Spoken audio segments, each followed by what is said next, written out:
of it? I believe the helicopters are filling up again, which I heard them say they were filling up over at the reservoir off of Madera, or right where it turns into Olson Road. Mm-hmm. And they've also got firefighters that are hooked up here. They put a little bit of water out, but they've got charged hose lines. Right. Oh, I hear the helicopters coming back. So they're going to hit this again. And the last one went right on top of me. Well, we might see that. Got the camera pretty wet. Did you get soaked? Are you? Yeah, no, it was fine. It's better that than the red Foss check. So I'll take water any day. But a lot of people don't know when a helicopter drops water like that, how heavy it is. So it's very dangerous. You do not want to be underneath that. Truly, Yeah, it's absolutely. very powerful. And there's videos online of those VLAT, very large air tankers, dropping their full Foss-Check load on top of a full-size, like, F-150 truck, and it'll destroy the truck and roll it over. Wow. So you definitely don't want to be anywhere underneath that. So they have a really good coordinated effort with the ground crews where they're calling in exactly, telling them when they're coming in so that the ground crews can get out of the way, even though they're still very dangerous, but they want to stay out of there. And this fire's starting to pick up again. So we'll see. Hopefully in the next few minutes, we'll get some more drops in here. Okay, we'll check in with you shortly, Tony. We are going to go back out to Christina Gonzalez. She was in a neighborhood and she was speaking with some people and also giving us really good perspective. She was near some of the homes where you could see the charred vegetation right by those homes, which just tells you how close that fire had gotten to those homes, and thankfully they'd been spared. Now, we have been following the flank of the fire that has kind of reignited on the other side of the street I was showing you. And I happened to come over here and I just met the people who called 911 this morning when this fire began that can give us more perspective. Thank you for talking to us. So talk to me about this morning. What happened? Well, I simply came home and I was parking the car on the curb and I looked to my left and I saw, it looks like a little puff of smoke, like a barbecue. And I was thinking to myself, who would barbecue in a day like this? It's awful. So 30 seconds elapsed and I just went out the door and I looked and it was like a third up the hill already. And I said 911, I called it, and then I ran in the house and got her going, and she came over and got the neighbor going, and that's pretty much the extent of it. And about what time was this It's morning? roughly around 10 o'clock. About 10 o'clock this morning. Now, you were inside the house and I was taking a morning walk this morning, a similar story to Anthony. I thought it was some crazy barbecue, and I was like, who's doing a barbecue at this time of day? As I managed to walk through, I saw some neighbors out, and I said, hey, do you know any information about your neighbors in the back? And they had no idea, so we managed to confirm it on Pulse Point because we saw the one call that Anthony had, and luckily from our quick timing, because it was still relatively in that sort of like fetile stage, right? We managed to get it before it managed to get too out of hand, and we got both Ventura County and Los Angeles Fire Department on hand in like 2-3 minutes or so. It was quite impressive, honestly. there, now, because we've been following this flank and the wind keeps on shifting a little bit. We thought a little while, okay, this is good. And now here we are. Yeah, well, it keeps shifting and it's fighting over here in the canyon and blowing back a little bit, but it's not the worst story. Right now, on where we're positioned, it's quite nice because the winds are blowing away from us. Our concern is the people on the other side on Bridle Path and how they're dealing with stuff, because I've heard there's been some damages and we have at least one house that has been burned, and some cars and stuff as well. And Bridle Path, so people, it's just called Bridle Path because people who live have horses off of Bridle Path. I have many friends on Bridle Path, and everybody's trying to move their horses. Considering describe to me the wind this morning when it actually started. It felt like maybe 40 miles an hour gusts. It didn't seem really bad. You see, for the standard here, it doesn't seem horrible, and I think people don't get that. Simi Valley is known as looking for a truck that makes a statement the second it pulls up. This is a 2026 Ram 1500 RHO. Blacked out, bold, and built for power.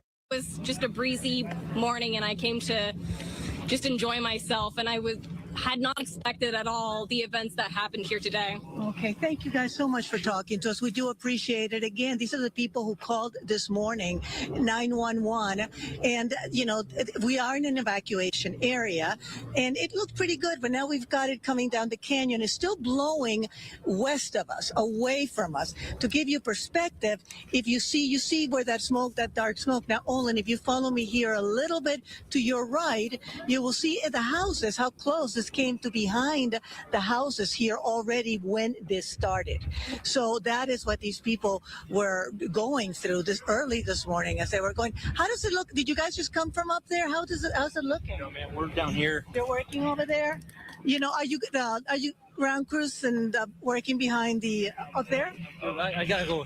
All right, thank you. So what they're doing is, if you look up there, that's what those guys are doing. These are the ground crews, and they are actually pairing up with some of the residents of some of the homes on the other side who are just hosing down already burned area, because it may look burned to you. That fire is not over in those burned areas. It is hot underneath. Like, it can restart at any moment if it finds any way to do it, if the wind continues as it is. So that is the situation. We're right going along where this fire started. We don't know what started it. Investigators will talk to us later, plenty of them here, but that is the situation on the east end of Simi Valley. Back to you guys in the studio. Okay, Christina, thank you. We'll check in with you soon. So just so we get some more information out to people impacted by the Simi Valley Unified School District, Crestview Elementary School students evacuated to Simi Valley High School.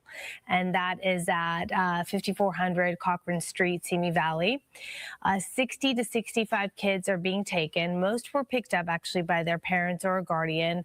Already Mountain View Elementary School is also evacuating through the number of students being transported to Simi Valley High School.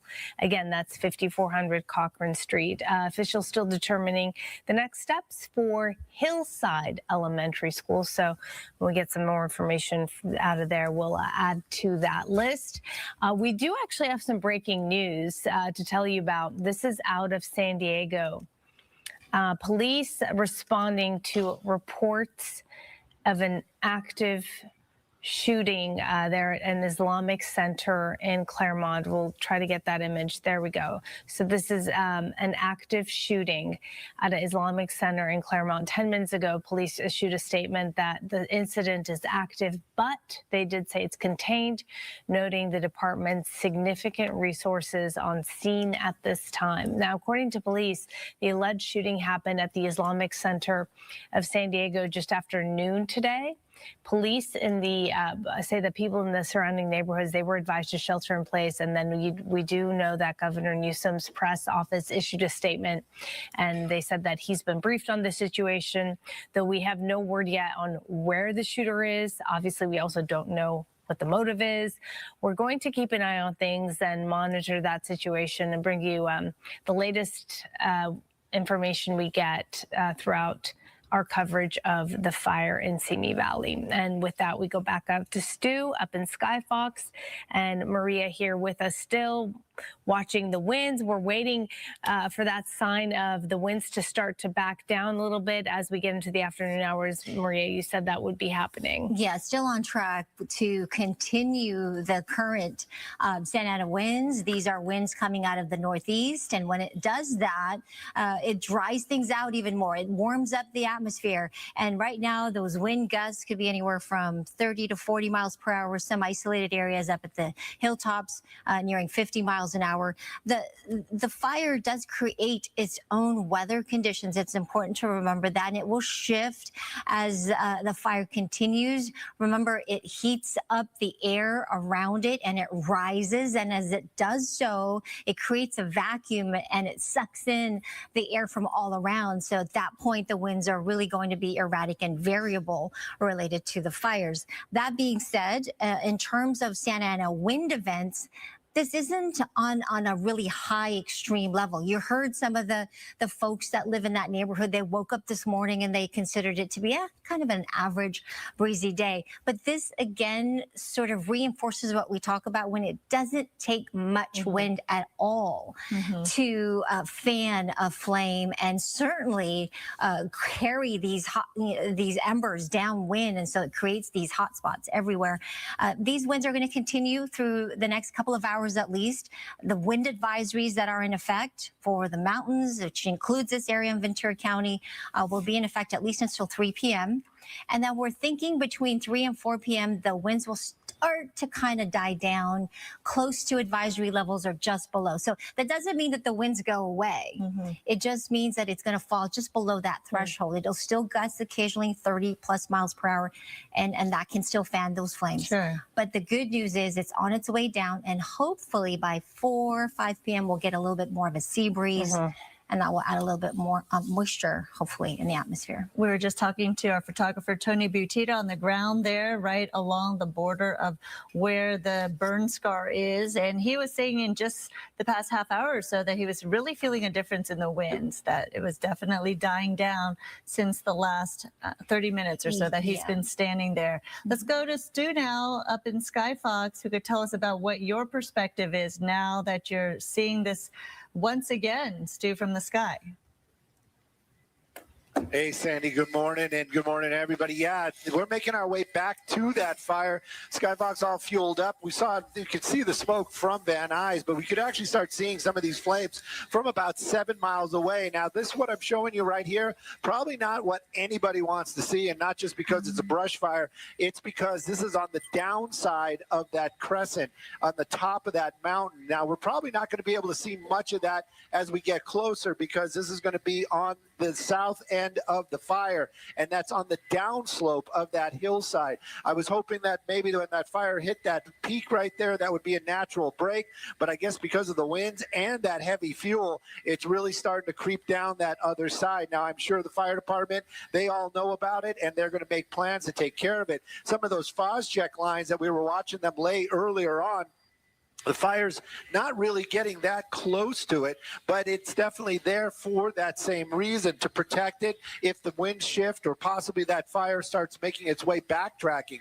Right now, though, we're starting to see a lot of that big burn area, those scars that you were talking about, and that fire continues to burn, and it's making its way into heavier brush. Earlier on, this would have been light flash fuels, meaning light grass, dried out grass that you would see on these hillsides, very easy to burn and easy to move along. Now it's getting more into that heavy chaparral. That's going to be a little bit more of a difficult firefight for the firefighters. If there's a plus to this, this is the side where there are no homes right away. Depending upon how long this fire goes, or if the winds shift or something traumatic happens, it could make its way into the LA County area. Right now, though, you can just see a lot of heavy fire up here. I just saw one of the fire ships, probably Helitack, making its way, probably just checking out the same things that we're seeing and figuring out how they're going to get their aircraft in there to start doing some of those drops. As far as the homes go, well, we're just making our way back. We're going to check around down there.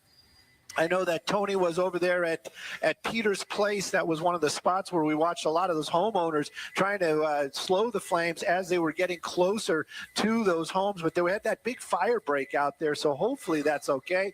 This is the home that did burn. That's the first thing that we can show you right there. Right now, though, pretty much to the ground. But the plus side is the neighbor's house is still standing, and other homes in that neighborhood also all still standing. So we're going to start looking around, seeing where this where the fire activity is, but it does definitely seem like it's slowly moving away from the area where there's lots of residents, the populated area, making its way more up into the hillsides. But there again, just as I was saying that, you can see a lot of fire relatively close to some homes out here. Looks like a ranch, and a lot of heavy trees by there as well. If that fire takes hold into that, it'd be very difficult to put it out. But again, we're just keeping an eye on this. The professionals are in the helicopters and on the ground, and they are taking care of business the best they can. And I'm not sure, but I'm guessing that we're only going to hear one residence has burned, and that's amazing work for all the fire that we've seen and the conditions those firefighters were battling those flames on the ground. Ladies? Yeah, it's really good news that so far we've talked to a Ventura County fire official who said that the latest numbers still indicate 184 acres. Again, that's not the latest updated numbers, but that's what he has since the past hour or so. So clearly, hopefully not a lot of growth in terms of acreage right there, but 200 fire personnel on the scene fighting this fire with more resources available and expected. So all hands on deck when you're talking about how they actively came together to try to fight this fire, protect life and property. I think have a ability to talk to someone who was actually on the roof where Tony Butita was. If you recall, there was someone on top of a roof there. There he is. His name is Dan, and Dan is on top of a roof. I don't know if this is his home or are you a neighbor? Tell us what you're doing. Yeah, no, this is my home, and myself and another fireman earlier were trying to keep the fire from getting to that oak tree so that embers weren't flying up into the roof vents here. Oh wow, and, okay. Yeah, we did a pretty good job. We kind of stopped it here. I don't know. Well, you can't see, it's not pinned on it, but we did kind of keep it from there. The whole house is wet, and yeah, right now there's still a big fire down low. And just trying to make sure that, no embers come into the vents. That's my biggest concern at this point. How long have you lived there, Dan? I've been here 11 years. Okay. And in the course of the 11 years, can you tell us your experience when it comes to brush fires? Well, we've had one other one, but nowhere near this close. It's up on the ridge line a little bit to the south. That was probably 8 or 9 years ago, but this is definitely the closest one that's come our way. I'm not sure exactly where it started. I've been pretty much trying to put water and get started by the tires, it started. So I have no idea where it originated. Dan, so I'm assuming you have a family. Are they safe? Have they evacuated your home? The family's evacuated. The pets are evacuated. My car's ready to go. But it looks like it's kind of simmering down here for the most part behind me. There's still some hot spots, but I think we're in the clear at this point. That's certainly good news, Dan. It started on the 600 block of Sandy Avenue. I don't know where that is in relation to your house, but at around 10:30. And then when you got the news, what went through your mind? You sprang into action, clearly. Well, my house was supposed to actually close escrow on Friday, and the first thing, and the funding got delayed. So the first thing that went into Yeah, you had extra motivation there. Protect that investment. Yeah, exactly. But no, I think we're in the clear. I had a fireman, like I said, when we were behind the house. I had a fireman helping me, telling me where to hit the water and how to work it, and if that tree caught on fire to move. So, yeah, I never felt in danger. Oh, wow. And fire officials have been telling us, a lot of property owners that this is the time to make sure your property is well cleared in terms of any hazards, right? We learned a lot after listening to so many stories and the tragedy surrounding Palisades and Eaton fires. Is that something that went through your mind, as we experienced that as a whole in a community and a city? Did you take protections and precautions around your home to make it fire safe? Yeah, absolutely. I mean, the property right behind me down to the gully is actually property of the watershed district, Simi Valley Watershed District, if I'm not mistaken. And they come out and they do a really good clearance twice a year behind all these homes where I live. And, one of the firemen even notated, he goes, "You got a great fire break here, so you should be just fine. Just make sure no embers get up into your roof, so into the vents." So that's why I'm kind of standing up here right now. You're making me nervous. Yeah, standing You really. Yeah. Please be careful. Yeah. Oh yeah, no, I'm good. Thank you. And how about your family? Or were they all scared? I know they evacuated, like you said, they're all safe. But as you sprung into action. Yeah, well, I had a bunch of buddies calling me. I probably have over 100 missed calls and texts, but I had a bunch of buddies show up in my house and, trying to wet down the yard and whatnot. And they're probably in some other neighbors' yards right now as well. So just trying to take precaution and, get everything wet pretty much. Are you feeling relatively confident and calmer now as time has passed and just seeing the progress that's been made? Yes, yeah. The water dropping helicopters in the fire department, they were amazing. I mean, we had 2, 3, 4s coming in just lined up one after another, and they were getting on the front of the line, and yeah, they did an amazing job. Well, thank you, Dan. Thank you for talking to us. You're a great multitasker. Hose in one hand, phone in the other. Wishing you and your family all the best. Yeah, stay safe. Stay safe up All there. right, on the thank roof. you. Have a good day. You as Thank well. you, Dan. All right, we do have someone else on the line that we can speak with. Samantha from Simi Valley, tell us about your perspective, where you are, and what the situation is like right now for you. Hi, this is Samantha Argerbright. I'm the city manager for the city of Simi Valley, and I've been in contact with our fire department and our acting city manager, Heather Sumagaisai, and I understand that the winds are dying down and that fire has been very actively and aggressively fighting this fire. The helicopters have been up, the winds are dying down, and that they're making some really positive forward progress on this fire. Yeah, absolutely. The coordinated effort has been really remarkable to watch. It's really nice to see everyone come together, and when things work the way they should, right? Ideally, as we're watching these images up from Skyfox, you see just the juxtaposition of the charred, burnt vegetation there right next to a home with a beautiful bright green lawn, and it's seemingly untouched. So it just it's comforting to know that it looks like things are under control. Absolutely, and we have a Ventura County Fire and Los Angeles County Fire have a great relationship, and I know that we pulled in mutual aid almost immediately this morning and got the air tankers and the air support up pretty much immediately as soon as we were aware of the situation. So great support and just great effort to protect houses and property and lives.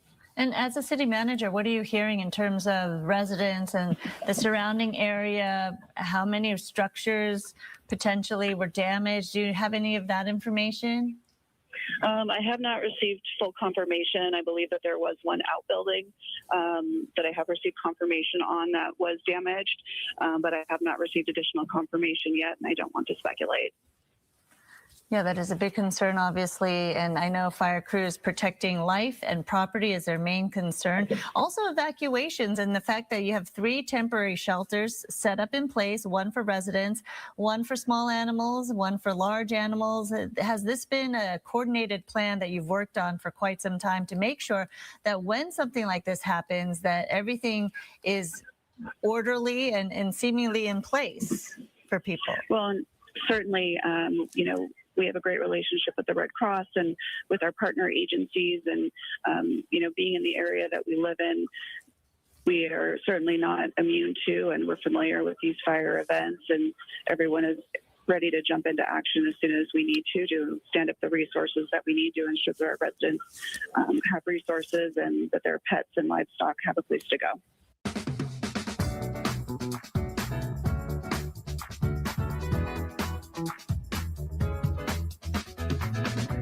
Effect today, and it seems to have had a good impact on the community and residents there. Thank you so much, Samantha, for your time, and we will check back in with you perhaps with a progress report maybe in the days to come.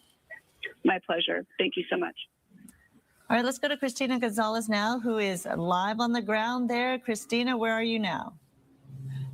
Well, we are on the same street that we were at before. Let me show you what the residents here are doing, because we were showing you that fire flank kind of making its way back and forth, back and forth. So these are the residents. We are in an evacuation area. They are trying to hose down as much as possible. If you notice behind this house, there is a whole grove of eucalyptus. That is what, remember when we were talking to the man that initially who was here in the morning?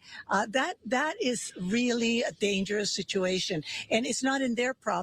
It's in other people's property, but you can see, let me get out of the way, how already the fire came once here. Now, the people that you see up above, and I don't know if you can see them to the right, they're the residents in the house on the other side, and they're doing the same thing. They're watering down, they're hosing down. Firefighters have laid line out here. They want this to stay as wet as possible. As a matter of fact, let me talk, you're the resident here.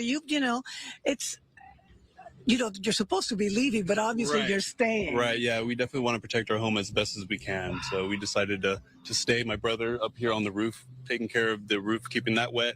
I'm keeping the pergola and the deck wet as much as possible, and some of the mulch that we have around the house as well. This had to be so scary when you got this smoke. Absolutely. You were saying you've been here, you've never seen anything like that. No, never. We've been here since 2017, and we've heard of fires in the area, but this is obviously the closest we've ever been to one. You have everything ready to go if you have to. We do. Yeah, all of our cars are packed with bags, clothes, the essentials. So we're ready to go if we need to. Okay. Yeah. Well, thank you for Thank talking to us. And keep in mind, we're right near where this fire began. And I believe, you can see the smoke, but it's going to be a very difficult shot to give you. But Olin, bear with us. If you can just come this way and bear with us, because this is welcome to live television and we have to carry things with us. But let me show you what the concern is and why these people are not leaving. You see where I'm walking now. Let's take a look up there. That is the flank of the fire that is starting up again, and you can see the flames down that way.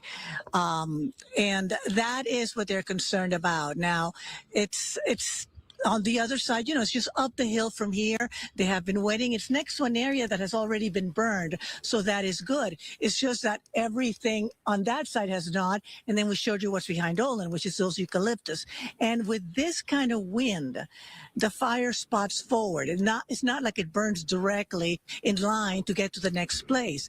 An ember will fly from over there to the eucalyptus that I showed you in a second. That is how this fire has been moving all along since it started this morning, and why you see people here doing what they're doing, even though they are in an evacuation zone. A lot of people have decided to stay and help as much as possible the firefighters by keeping everything as ready and as wet as they possibly can.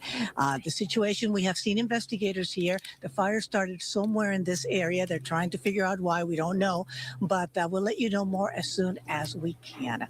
I'm Christina Gonzalez in Simi Valley. Back to you in the studio. Okay, Christina, thank you so much. Appreciate you being out there and talking to people. And it's been tough to talk to so many people, obviously, because they are distracted and they're in a hurry and maybe they're just not in the mood. So it's nice that you were able to get some information for us and be patient. I'm trying to pull up the evacuation. Let's take a look to give you some information. If you do have to evacuate from the area, there are some temporary evacuation places set up for you, for residents and community members. You can go to Rancho Santa Susana Community Center.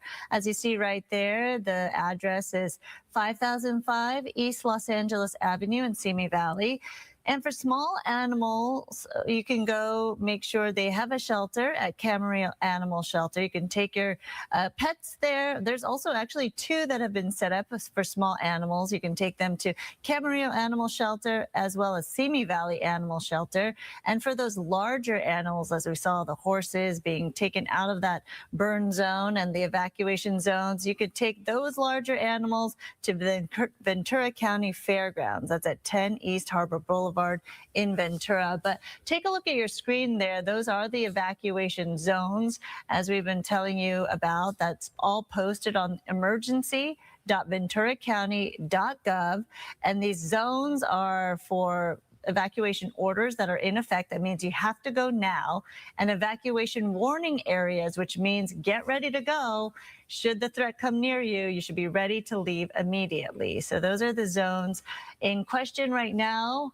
Interesting that there are zones made in place, right? Because depending on where you live, like where I live, I don't even know what zone I'm in. I know. I don't know if residents know what zone they live in. Thinking of that, but maybe when you're in an area like this, it just comes with the territory. You're given a zone. Know your zone. Right, Yeah, exactly. That's a good reminder, actually. But if you don't know your zone, you can definitely find out by going to that website right there. It'll give you all the emergency information you need. emergency.venturacounty.gov.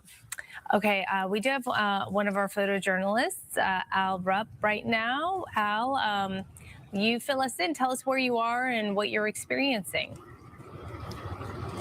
Hi, yeah, I'm out here at 282 Trickling Brook Court. There's a house that caught on fire, unfortunately. Ventura County Fire is out here trying to make sure that it doesn't spread to any other homes. The neighbors next door I saw just about 5 minutes ago were packing up and leaving. So it's a pretty sad sight to see this house go up, but there's some gust of winds that come every now and then that is making it hard for the firefighters to, obviously do their job. Yeah, it's so random. I think this was the home, Sandra. Yeah, that we saw. Go up in flames. Do you know the street exactly that borders that house, Al? I'm not really sure what the cross streets are here. I just know that it is Trickling Brook Court. Oh, yes. That is the initial house we saw once we came live on the scene with Skyfox overhead. We saw a structure burning that is on Trickling Road. As you're right there in front of it, thankfully, it's the only house or structure that was really impacted, I believe. I don't think there's fire. a home on one side. It was just the one on the right that looks like it was spared. It didn't look like there was something adjacent to the other side, but this home got spared.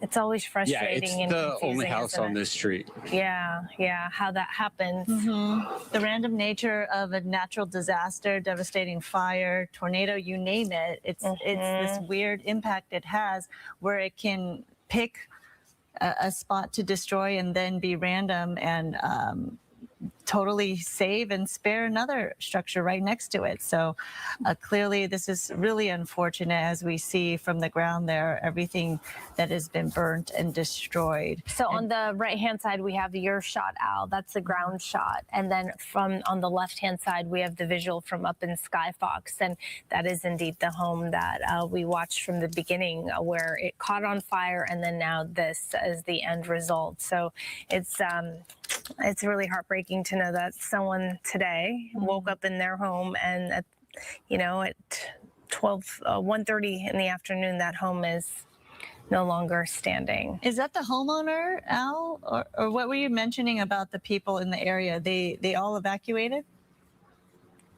Yeah, the house that's to the right, there was people packing up and leaving the area in a rush. I'm not sure who this guy is, if this is his home. He just walked up now to at least check it out and see what's going on.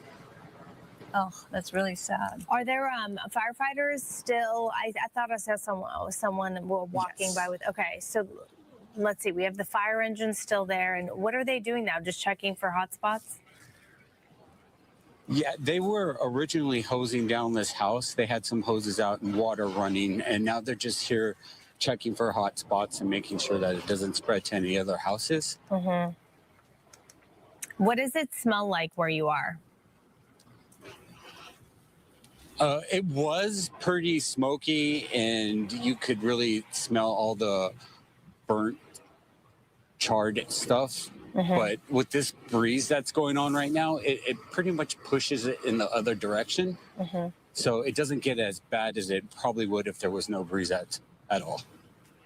Are you able to go closer, or are you limited in how close you can get?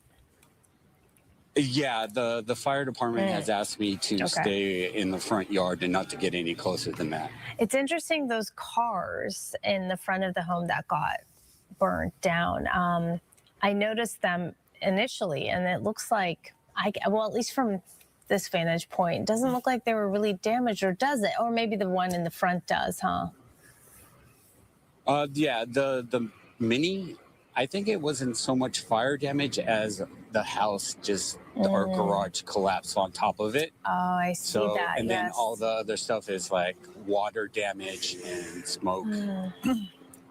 It's so heartbreaking and tragic when we see scenes like this, especially when homeowners are begging us sometimes to go check out their address, see if their house is okay, see if it's standing still. That's oftentimes what happens when our reporters are on the ground here in an evacuated zone, in a disaster zone, whatever it might be, and they're not allowed, these homeowners, allowed into those areas. We get desperate texts and emails and calls for us to go check out their block to see if any damage has occurred. And unfortunately, hopefully this homeowner knows about this already, is not just watching this for the first time on the news, because it can be so disheartening and heartbreaking to see that their home now stands like this. But we know that Ventura Fire and all the fire officials worked quickly in a coordinated effort to try to put this fire out. And they have definitely done their best against wind, Mother Nature, dry terrain, all of that to make sure that this community and life and property does remain safe. Thank you so much, Al, for that perspective and your time and your thoughts there. Let's go to Tony Butita, also on the ground right by the fire. Tony, what are you seeing and where are you? Oh, active flames. That fire, yeah, it's continuing to back down the hill here behind these houses. And that fence was no match for those big flames. You can see how far it's burned down over the past 15 or 20 minutes. So far, no drops here. They've been doing it farther to the west over there. It's hard to tell. There's a helicopter right there in the smoke. So that seems to be the area that they're focusing on right now. I think they're just going to let this little canyon here burn itself out. There are no homes obviously nearby, right? Or not too close. I'm standing in the backyard of the guy. The guy with the roof. Talked to. Yeah. Yeah, so I'm still in his backyard, and they're still watching this area. Oh. And I did notice another helicopter that is out here, the Helitanker 55 from Colson, which is actually paid for by Edison. There's a couple of them, one in Los Angeles County and another one down in Orange County, all funded by Edison. And they respond to these fires as a mutual aid. That's the big double rotor. I think it's a Sikorsky, maybe. Big helitanker. It's been out here as well. So at least 5 helicopters, 4 different agencies. Thankfully, they got a really quick handle on this as fast as they could because of the fact that there's a huge resource right next to this community, with Bard Lake being the reservoir where all of these air tankers and helitankers can pick up that water to make these drops, as we're seeing on the left of your screen right there. That is the water resource where we're seeing them tap down, pick up some water, and then go to the fire line. So clearly, what an excellent resource for them to be able to make those water drops so quickly and then refill. Yeah, they're coming back within a matter of minutes. And by the time the 4th or 5th helicopter drops, the first one is already on his way back. So it's very, very quick having that little reservoir there. It could be a very different story had that reservoir not been there or been filled. Oh, yes, that we know. Yeah, when there's other things they'll set up with little pools on top of some of the hilltops here, and then they've got to fill them, and they got to land and fill the tanks. But when they can just, I'm assuming, I can't see Skyfox's picture, but I'm assuming they're snorkeling right out of the reservoir, which is much quicker. Because it seems like now we're watching this and it's close to you. Do you sense that air quality changing? It's blowing to the south and west, which is away from me, which is great. Okay, so that's you can kind of see.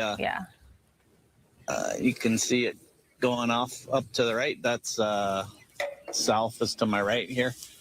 Okay, well that's certainly good. And Maria had mentioned how in the afternoon hours, as we got further into the afternoon, the winds would die down.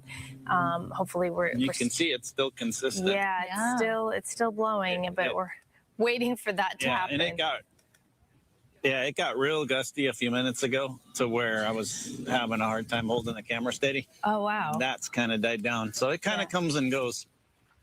And do you see residents still, or have they kind of left the area because they thought they were okay? I mean, is Dan still on the roof? Yeah, I will give you a shot of him. Him and his girlfriend are right here. He's still watching. I've been kind of asking him what's going on the other side of his house because I can't see over there. And he said they were doing some water drops behind him. But he's feeling good because he's feeling confident that his property has been saved. Yeah, I think he's pretty safe here at this. There's not a lot down there, when you start to get really high flames, but there's not a lot And what is here like this is really green, so that's not gonna burn super hot like some of this other dry stuff. Yeah, no, I mean, it's clear that the wind, thankfully, as you mentioned, is going away from where you are and where you're standing in that backyard. But yes, we're still waiting to see when that happens, when the wind starts to back down a little bit, and then we get a little bit of that sea breeze, which will definitely help firefighters in this, cool things down a little bit there. Okay, Tony, obviously we'll check in with you soon. We do want to get caught up on another story here that we're watching, that breaking news situation out of San Diego. So in that case, police have reported that the active shooter threat to the Islamic Center in Claremont has been neutralized. So that is a big update since we last talked about this. According to police, an incident first described as an active shooting happened at the Islamic Center of San Diego just after noon today. So about an hour and a half ago, people in the surrounding neighborhoods, they were advised to shelter in place. And Governor Newsom's office put out a release issuing a statement that he'd been briefed. He was aware of the situation. It's the latest update we have on that. But the big news right now that the shooter in this Islamic Center in San Diego has been neutralized. Keeping an eye, obviously, on that. And as soon as we get even more information, we'll bring that to you. And we go back to Skyfox up where Stu is. And whoa, What's that? I just built a budgeting app in Base 44. Guys, Nina just built an app. Impossible. Nina can't code. Interesting. Can it generate reports? It can now. Nice. So you're saying we can all build apps now? Yeah. I'm on lunch. I gotta make a call. I'll be in my office. Just built an inventory tracker. Protein calculator. Book sharing app. A workflow manager that tracks who still owes for the group lunch. Trash duty schedule. Since no one seems to care. just built a I just created a goal tracking system. We built the same thing, didn't we? Yep. Can this thing manage contact? Is the SOC compliant? I want to animate this graph. Create a party planner. Profesor de español. An inter-office dating app.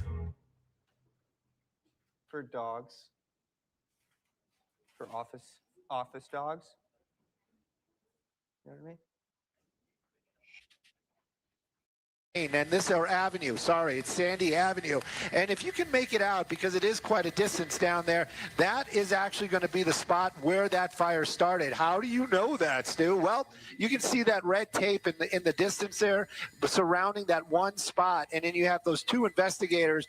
We've been watching them pretty much since we got here. They were quick to make their way over here. They had a crime scene closer to this, but now we have that red tape up. So I'm venturing to say this is the exact spot where that fire started. Quickly ran up that hillside. You might not be able to tell because of our altitude and how it's shot, but that is a very steep hill right there, and it made its way up into that whole area that we're showing you right there. Now, it did take out one home. We watched that one burn live. It was devastating, but but they also saved the other house that was next door. I also know that we were talking to somebody from the station that made their way over there earlier on, and there are a number of vehicles on that property. That's going to be the house that's on Trickling Brook. Now that the smoke is gone and we have a little bit more time to really kind of look, you see the house next door definitely has some scoring, especially up there towards the eave. So the firefighters definitely kept that house safe or kept it from burning. Might have some damage, but at least it's still standing, and there's more house than not. Sad to say, the neighbor right there, that's the only one that we've really seen that is completely leveled. Now, as far as the fire itself goes, we've been Jeff has been listening in because we can hear the air attack talking to the airplanes and the helicopters, and now they're starting to move some of their resources to the backside or the southern flank of the fire, as it would be. Doesn't look as impressive, but all this fire that's in here on this hillsides, this is all still very, very dangerous and very active. And one of the reasons why it's so dangerous is we've seen it in the past, like something will break loose and then roll down that hillside and then start a fire at the bottom, and we know it's going to burn very quickly going up. So these are the hot spots right now that they're starting to make their way over to, and these are the helicopters that are making their way, and they're trying to figure out the safest way to get around that smoke, maybe through that canyon, Maybe they've got to go all the way around, but that's the spots that they are starting to attack. As far as that fire goes and the neighborhood, well, you're right. The fire is definitely moving away, but there's still so many little hot spots in a lot of those canyons and gullies. I think the right word is gully, behind a lot of these homes. We're keeping an eye on it. The fire department down there, you said it, over 200 firefighters on the ground. Oh, and the dozers. We haven't given any props to the dozers that are down there. I know that there's one over here on this side, over by Sandy. There it is. Way off in the distance. Now, there's 3 of them that I counted. And, you know, the importance with these guys are, it's, you know, they're slow moving. They don't get a lot of credit, but these guys are the ones that are actually making the line to kind of keep that fire, like creating a fire break. And they're also the ones that are going to really add to those numbers when we start hearing about containment. So that's one of them right there. There's a couple of others in that area that's kind of right in the middle, or somewhere right up in here. We can't see it through the smoke right now, but they're definitely working down there, working hard, doing a fantastic job. And of course, the aerial assets, we counted 5 water dropping helicopters and a couple of other helitack that are up here, just kind of keeping an eye on everything, figuring out where the drop should be made, talking to the boots on the ground. It is a very coordinated effort. It is not just hibbity-bibbity, like, oh, hey, there's some fire, let's drop some water on it. These guys are told where to go, what to drop, and where to drop it. There you go. You got that fire line right there, the FOS check, and now you got a hot spot right there on the other side. And that's what they're going to be dealing with for a long time. That's the big concern, right? Those flying embers can create a hot spot anywhere at any moment. But thankfully, Stu, from your shot, what a difference. Wow, in the last hour and a half, in terms of the wind, you're really seeing less smoke lying flat, and also the flames too. So we're coming up on maybe in the next, less than 2 hours, those high wind advisories are going to be expired. So hopefully things will get easier. But you're taking a look now at your screen at the evacuation zones that we've been telling people about, those evacuation order zones. That means you got to go. That means you've got to be out of there already. Evacuation warning areas, that means be ready to go. You don't have to leave yet, but be ready. And obviously the temporary evacuation centers that have been placed. We know so far there are shelters for people to go to, the Rancho Santa Susana Community Center. For children, you should know that the student reunification point is at Simi Valley High School. We know that one school, Crestview, has been evacuated. Some other parents are also picking up kids at different schools as well. But the reunification point for students, Simi Valley High School. As far as small animals, and you can take those to 2 different shelters, Camarillo Animal Shelter and Simi Valley Animal Shelter. And for those larger animals, go to the Ventura County Fairgrounds. Okay, so Stu, you were talking about the wind, of course, and now we have Adam actually joining us, and he is really going to give us a good sense of when we can see a little bit of relief, Adam, when it comes to the wind. Yeah, I'm going to focus on some maps here for a little bit. So first of all, just to show the fire perimeter and where we've seen the fire going, and then we'll look at the wind forecast here in the next couple of minutes. So this is the real wide view, by the way, for anyone who's just recently joining, and if you're maybe new to the LA area, not even off the top of your head knowing where Simi Valley is. So we're looking up here into Ventura County between Simi Valley and Thousand Oaks in the hills right here. That's where we've seen all the action. And, you know, ladies, as you were talking in the last 5 minutes or so, we saw that hot spot build up, and it was very interesting to watch how quickly that hot spot was spreading. So just gives a good example of how fast the fire can spread. So let's come in a little bit closer here, and we've seen the fire begin up in this area. Winds have been blowing from the northeast throughout the day today. And by the way, when I talk about the wind forecast, I'm going to show you how not only the wind speeds will change, but the wind direction will change in just a couple of hours. But we've seen the flames spreading in this direction. We've seen, of course, a lot of air assault and ground attacks, and everything that you would want going on is happening right now. So there's our fire perimeter. This entire area in red is the evacuation order, which is the mandatory evacuation, big area right here. Now let's switch over. I want to show you what some of the weather stations in this area have been showing. So I'm going to select this spot in the hills here, pretty close to where this fire is, and we're going to get a look at what the winds have been doing over the last several hours. And we've seen wind gusts in this area. Let me zoom this in a little bit closer, and you can see that we're looking here in 10-minute increments. We've seen the winds gusting consistently over 30. We've got a 44-mile-per-hour gust at about 1240. So that's concerning. We've seen these strong winds. We have wind advisories in this general area. We also have the relative humidity that is low, at times below 20% here this afternoon. So that's why there's such concern and why we're seeing this fire spread so much. Now, if we can switch it over from the tablet here to Weather 1, I can give you an idea of what the wind forecast is going to look like here. So again, we have a wind advisory. I know Maria was talking a lot about this earlier today. Until 3 o'clock this afternoon, winds going like this from the northeast. This is a Santa Ana wind event going on right now. As we take you in a little bit closer, the specific spot of this fire is technically outside of the wind advisory area. But like I just showed you, we've seen wind gusts over 30 and at times over 40 miles per hour here. On to the wind forecast now, and this is where you're going to see a change, a pretty drastic change just in the next couple of hours. So when we look at forecast wind gusts, here's Simi Valley, of course, near the fire. Winds coming from the northeast. That's that dry Santa Ana wind. That's what we see going on right now. I'm going to step this hour by hour. Here we go into 2 o'clock. It's generally the same thing, but the wind speeds start to come down a little bit. And then look how the winds do a 180 by 3 o'clock or so this afternoon. This is why at 3, the wind advisory expires. We lose the Santa Ana wind component here. Then we see more of this onshore wind, which will contain higher humidity, so that's good. And the wind speeds still gusting over 20, but not to the levels that we're seeing those winds right now. Here we go into 4 o'clock. Here we go into 5 o'clock. So we still have some gusts around 20.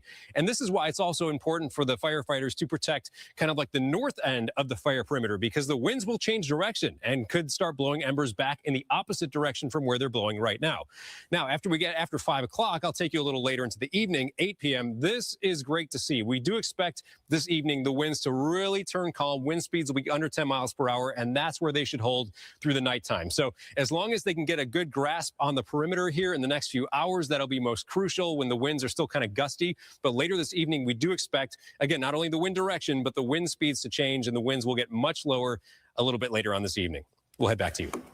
All right, we can't wait for that, those gusty wind advisories to expire soon, because that'll certainly help the efforts here as you're taking a live look at the aerial view and the assault on the fire right there. Let's go to the ground, though, to Christina Gonzalez, who can tell us a little bit about what you're seeing now. Where are you?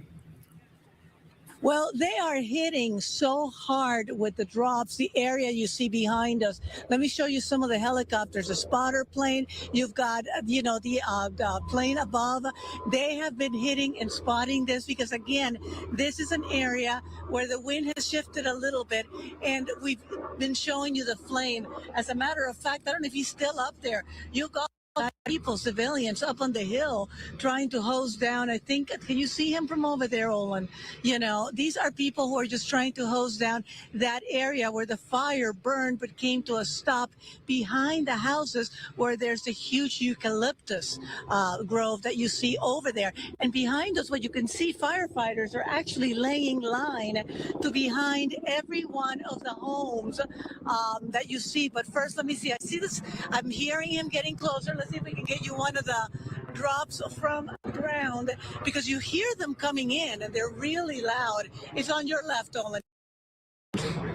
But that is actually not going to be maybe he'll make a turn over here, because again, they've just done 5 drops in a row, and now they send in the spotters to take a look to see if they need to do some more. But like I was saying, let me show you the firefighters. They have ground crews trying to create perimeter around the area, and those are the guys who've hightailed it up there to try to, add to the containment that they need to create a very wide containment. And that here on the street, what you'll see is you see the fire trucks, and the fire trucks literally are laying line to the back of each one of those homes that are facing it, where you see him coming over.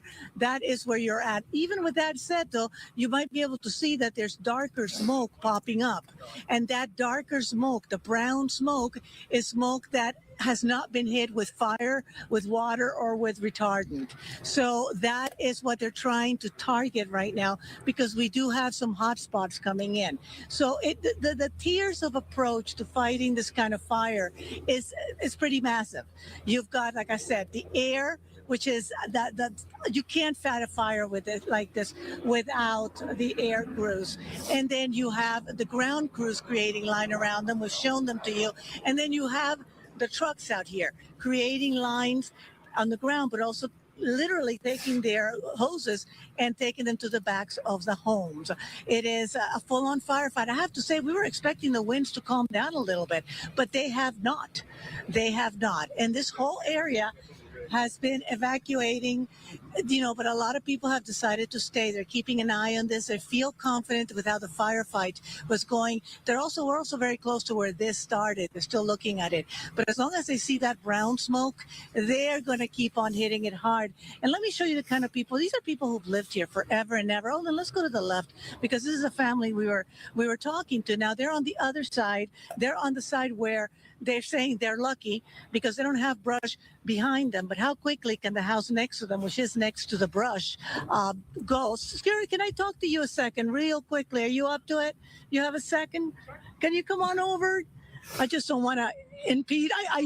It's a long morning for everybody. Yes, it has been. You guys have lived here for a while. Yeah, my uncle's been in this house since 71. I've been out here since 73. I live a few miles away. I got a call from my best friend that got the alert about a fire on Sandy Avenue. Got over here right away, and the heroes were already here. The fire department was already doing their thing. Yeah. Watched them airdrop and save that trailer at the top of the mountain there. You see what it could have done, but also very fortunate with the winds. With that said, we're sitting here looking at it go back and forth and back and forth. I mean, you've obviously been through some of these. Been out here long enough. It doesn't get any easier, does it? No, this is close to home. This hit close to Uncle Robert's place, so that's always a concern. And Uncle Robert is obviously not a person who can run out of here. No, he's 88 years old, living by himself. We've got all of his important papers together just in case we've got to get out, but fortunately, it doesn't look like that's going to happen for us. Downwind, they're dealing with all kinds of challenges right now. So for us, it's just watching the firefighters do their magic and be impressed by that and hope the best for those that are still dealing with it. It's just not good, no matter how you see it. Thank you so much for talking to us, and good luck to your uncle and to you guys. Be safe out there. Again, a lot of the people in these communities have lived here for many, many years, but as used as you get to this, it's never, ever easy. Now, you can see, like I said, if we go up here, I believe they're going to do another hit because that is towards the southwest side of the fire. We're here to where it actually, you can still see the hot spots right on top of the ridge, and you might be able to see some hot spots actually beginning to burn again. And like I said, our weather folks are the ones who are going to fill you in on this, but we have not seen the usual less wind that we see in the middle of the day, it usually gets calm at this time. And then later at night, you get the sundowners, which are the winds that start coming in when it gets dark, when you start getting this stuff. But they are hitting it hard, really, really hard. But just looking at it, you can see how it flares up and it goes down. It flares up and it goes down. Again, the east flank of the fire, northeast flank of the fire, where the investigation continues as to what may have started this. I'm Christina Gonzalez, back live to you guys in the studio. Yeah, it really tells the story of how quickly things change, really, truly, minute by minute. It really illustrates that. Christina, thank you. We do have an update, actually, that this fire, according to Ventura County Fire, has burned 720 acres. 720 acres, 0% contained. That has not been updated. But we did see one structure, which was a home, burned before our very eyes. As far as other smaller structures, we don't have an update there, but one home thus far that we know of. We do have our photojournalist, Al Rupp, with a resident in the area, Jessica Burrows, I believe, is her name. There she is. Jessica. Hi, Jessica. Thank you so much for speaking with us. I know your nerves are all over the place. Fill us in. How long have you lived there? What's going on with you? Yeah, of course. I've lived here my whole life since I was 1 year old, and our neighborhood is just like a tight-knit family. We all check in with each other, and we all just always are like really tightly and close with each other. And just seeing this was really sad because our neighbors are just like a really nice couple. They keep to themselves, and it's so sad to see this. And it was really sad to think that we might have lost our house in this and everyone, because our neighbors are like family. And God's protection in this was just really beautiful to see, because it was really scary. I've never been like engulfed in embers like that. It was dark and brown, and one of our dogs almost did not come into the car and stuff like that. It was so scary. But we had friends who came out, and I tried a ton of AI work tools. Then I tried Monday.com. Game over. Monday.com is super easy to use and knows how to do AI right. Received texts, our neighbors, everyone was just there to check in with each other, and we're just here to support our neighbors. And it's really sad, but there's definitely a plan for all of this. So did you know the couple whose home we're looking at here that was destroyed in the fire? Tell us what happened exactly at that moment. Were they able to evacuate in time? And were you scrambling as well to leave the area? To be honest, I was in school and I got called out. I'm over at Grace Brethren, and I got called out, and I just drove right over here with my siblings, and it was really hard to get through because a lot of people want to look, and it's really difficult when they don't live here and you wanted to just get to your house and it's just the sentimental values of everything. It's not even about any of the things that are on this earth. It's just about what's sentimental to us, and we were just trying to get our dogs, and my dad was at work and stuff, so it was just, we all just scrambled to get it. Yeah. My brother actually ended up having to drive one of our vehicles, and he has only his permit, so it was really scary. We had to just act quick and just do it. Yeah, no time to think. How far away do you live in proximity from where you're standing right now? Just so I get a sense of how close that fire came to your home. 10 feet. Wait, sorry, I'm really bad at feet. I would say about 3 car lengths from that house. So very close. Okay, very, very close. It backed up to our trailer, actually. Oh, wow. Literally, the fire, if you look in our backyard, it is backed up to one of our trailers back there. Wow. And, it burned actually 2 of the structures on our property as well. But they're insignificant to our home. So. Of course. So you mentioned you've lived there your whole life since you were 1 year old. In the past, do you have any memories of experiencing anything like this, and how does that compare to today? Yeah, in 2018, I would say it was about then, we had a similar experience where we had to quickly evacuate, and it was really scary because I was younger, obviously, and I actually threw a bunch of picture frames in a bag. I didn't realize that sentimental things were not just pictures and frames, but so that was funny. But yeah, we were way more fortunate than no homes were lost near us, fortunately, but it was really scary because it was up on that hill over there. And I just remember thinking, oh, we're going to lose our house. And we had just rebuilt it the year before. So that was really scary. Yeah, absolutely. You know, when you were describing how everything got really dark, it's something that unless you're in it, you don't really understand how it can feel like you're going from day to night in a matter of seconds, right? When you're dealing with a fire like this. Yeah, things happen really quickly with fire, and you don't realize it till you're in it. That's for sure. Our whole garage was filled. I didn't even know that could happen, so it was really scary. Were you just always be ready? Yes, Jessica, I hear you, and especially with such a tight-knit community, it's so great you're looking out for each other. Were you able to get word though from that family who owns the home that was destroyed? No, they're a couple. I unfortunately did not see them. The fact that their car is still there, I don't know if they were in town or not.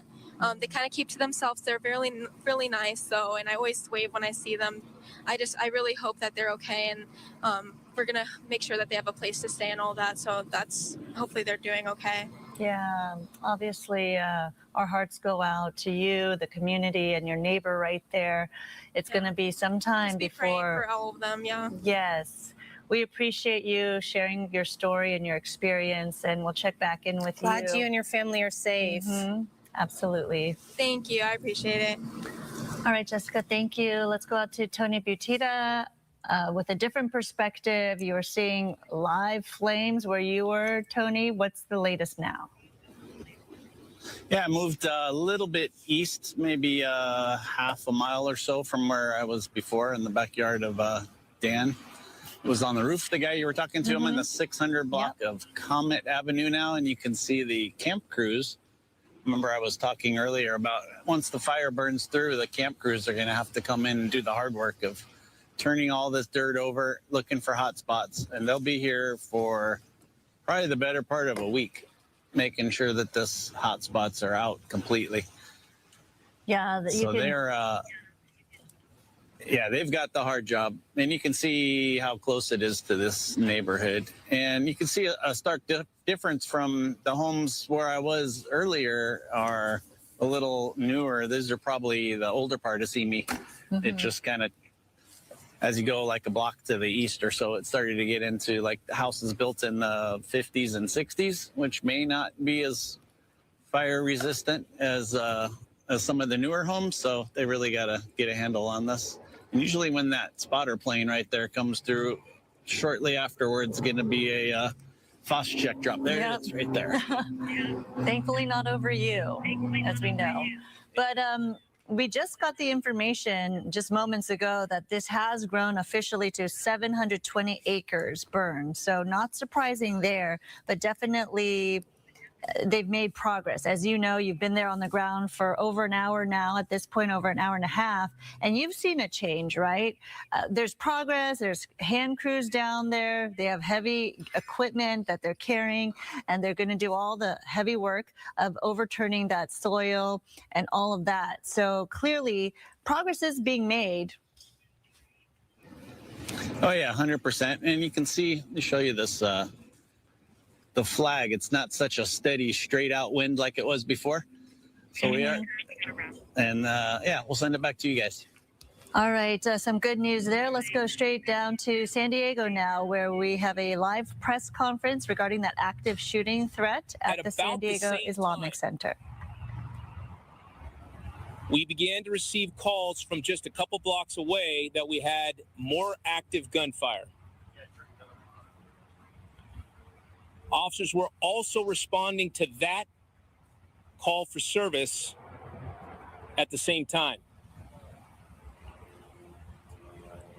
There was a landscaper that was doing his work that was shot at and fortunately was not hit. That was at about the 7100 block of Salerno, which is just a couple blocks from here. Moments later, at the 3800 block of Hatton, officers were called to that location where they found a vehicle in the middle of the street with who we believe to be the shooters in this incident, both deceased. The circumstances that led up to this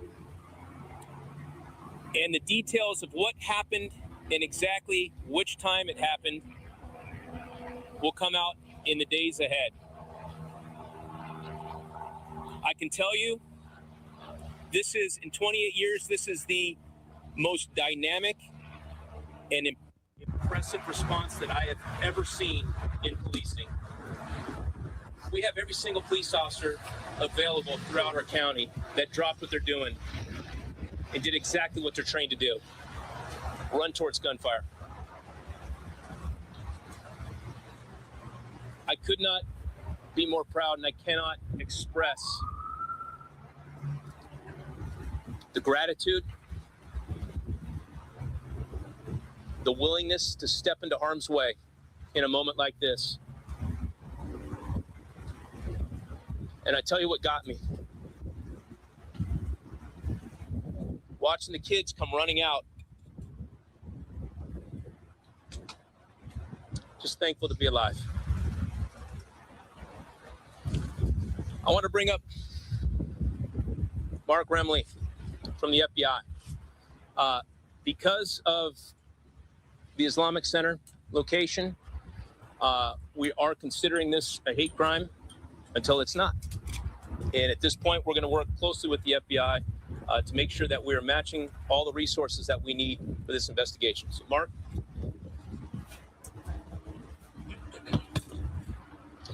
Good afternoon.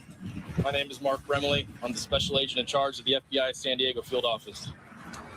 Today, the FBI responded to assist our local law enforcement partners at the Islamic Center of San Diego. This was based on reports of an active shooter.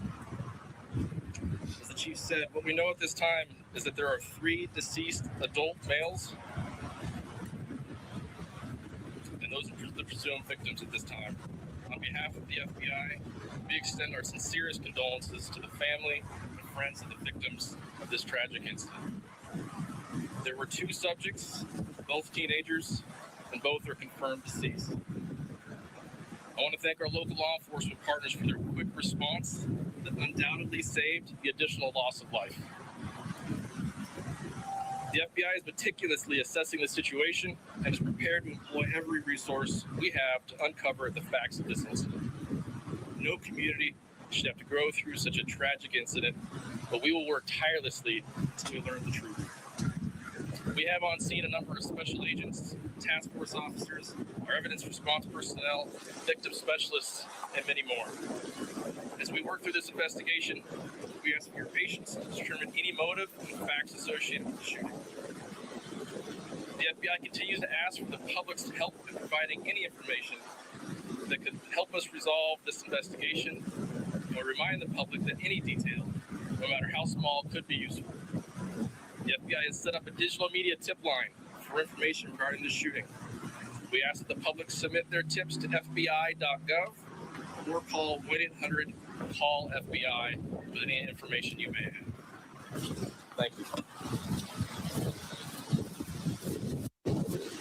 One more piece of information that I failed to put out. There is a reunification center set up at 4125 Hathaway, where parents could be reunified with their kids and any loved ones that might be related to the Islamic Center. That is the location where you can be reunified. Next, I want to bring up the Mayor of San Diego, Mayor Todd Gloria. Thank you, Chief. I want to be here to reemphasize what our police chief said. The threat apparently has been addressed. Children are safe, and that is a good thing. Obviously, we've had the loss of life here at the Islamic Center of San Diego. To our local Muslim community, my prayers are with you. I want to assure our Muslim community that we will do everything it takes to make sure that you can feel safe in this city. And no resource will be spared in making sure that our religious institutions and locations are protected in this sensitive time. To respond to our calls to clear the area, to allow law enforcement to do their jobs. I ask you to continue to do that. You hear otherwise, as Chief said, students can be picked up at the church just down the street here. We have that information already sent out. I would just say at this time, obviously we'll have more comments later. But at this moment, I want to simply express my immense gratitude and that of all 4 million San Diegans for the incredible law enforcement response that we saw here today. As Chief mentioned, response within 4 minutes. This is what we train for. This is what we ask of our public safety professionals, and they absolutely deliver in the way that we ask them to do so.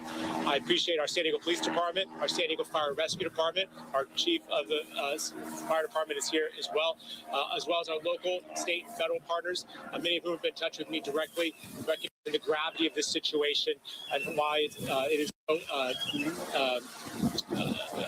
such a tragic situation for which there'll be a lot more work to be done in the days and weeks ahead.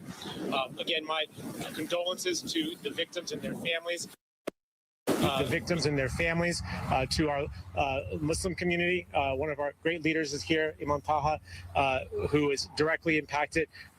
This is a time for making sure that we do everything that's necessary to investigate and fully address the incident that was here today, but to reassert, as I always will, that hate has no place in the city of San Diego. And when it happens and crime of any nature occurs, we will hold you accountable. Again, appreciation to our public safety professionals. I'll turn it back to our chief.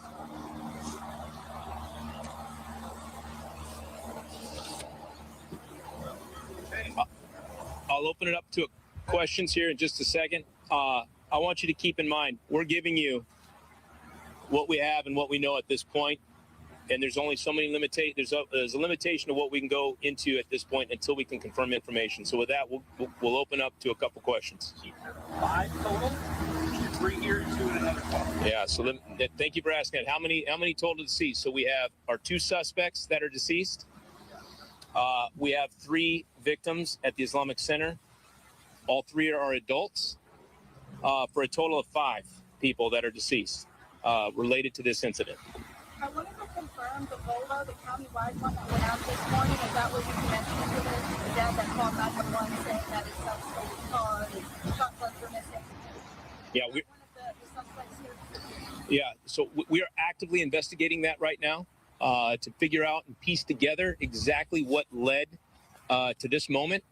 And as we get that information confirmed and verified, we'll be back out here providing more details moving forward. Chief, apologies if you said this before, but how did the two suspects meet their end?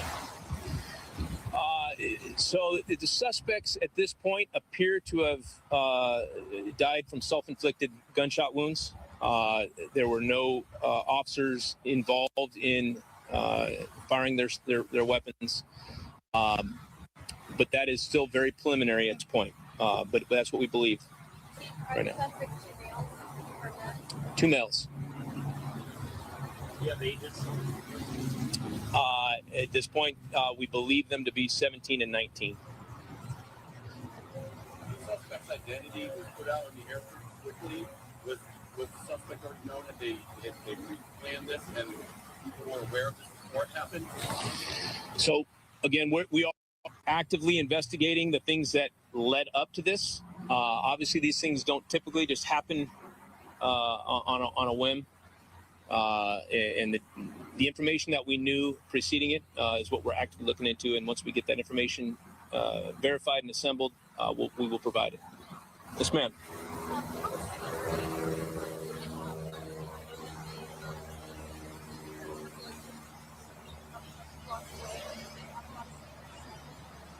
Yeah. So the Islamic Center does have security.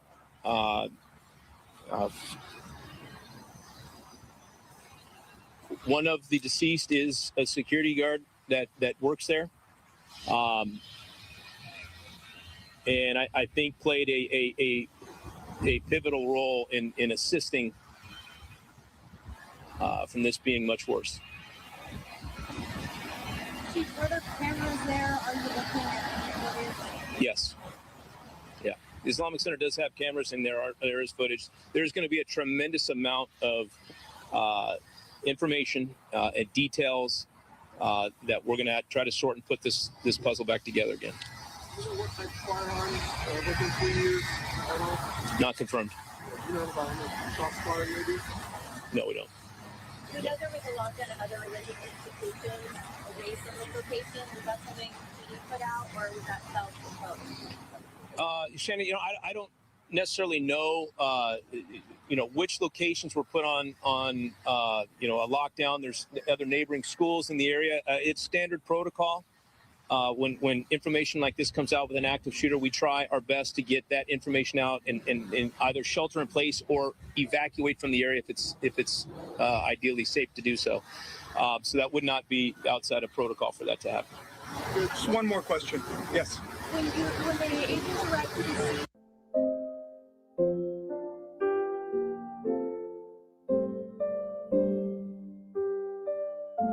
So our initial officers that got on scene did not engage with the suspects in the parking lot. They began to make entry into the Islamic Center. They observed 3 deceased bodies outside of the center, which, obviously forced them to engage in an active shooter response, immediately deploy inside of the Islamic Center and start working from room to room. They did have to breach doors to get into all of the different rooms. Extremely chaotic. There was somewhere between 50 to 100 police officers inside of that facility.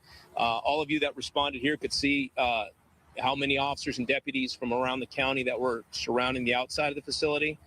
We also have the scene a couple blocks away where we had active gunfire coming in on a landscaper that was just out there doing his job. Thankfully, he's okay. He was not hit. He was not injured. But we got a lot of work to do to try to figure out what led up to this and exactly what actions took place. But I can tell you with 100% certainty, the heroic actions of the responding officers and deputies is beyond words. To know that this many of our public servants are willing to leave their loved ones behind, drop what they're doing, and run towards gunfire without asking any questions is remarkable. You mentioned one of the victims is the security guard. Can you tell us anything about these 2 other adults? Not yet. We're obviously making notifications as we speak to family and loved ones, and so I want to respect that. So we will be back. We will be back with more information a little bit later today. Thank you, guys. Would like to say anything? Chief. All right, Marla Tea is here in the Fox 11 studios, taking over our coverage for Sandra Endo and Araxia Carpadian. Let's recap what we just learned from San Diego. This is the other breaking news story we've been following today. The police chief just saying that 5 people have died after this Islamic Center shooting happened earlier this morning. Here's what we can tell you. Of those 5 people, 3 are reported to be male adult victims, including a security guard who the police chief is giving incredible kudos to, saying if it wasn't for that security guard, it could have been a whole lot worse. So 3 victims in this, and then 2 suspects. Interestingly, they say they believe these suspects are teenagers, 17 and 19 years old. They reportedly died from self-inflicted gunshot wounds. So a total of 5 dead, 3 victims, and 2 reported teenage suspects, both male. Obviously more to come there, but this was an Islamic Center shooting where this happened at a school. So there were a lot of kids involved. No kids were hurt in this.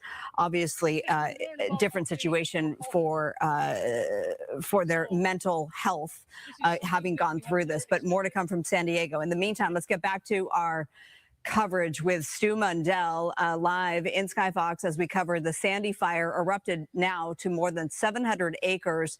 We're seeing one of those air tankers making its way, some of that smoke.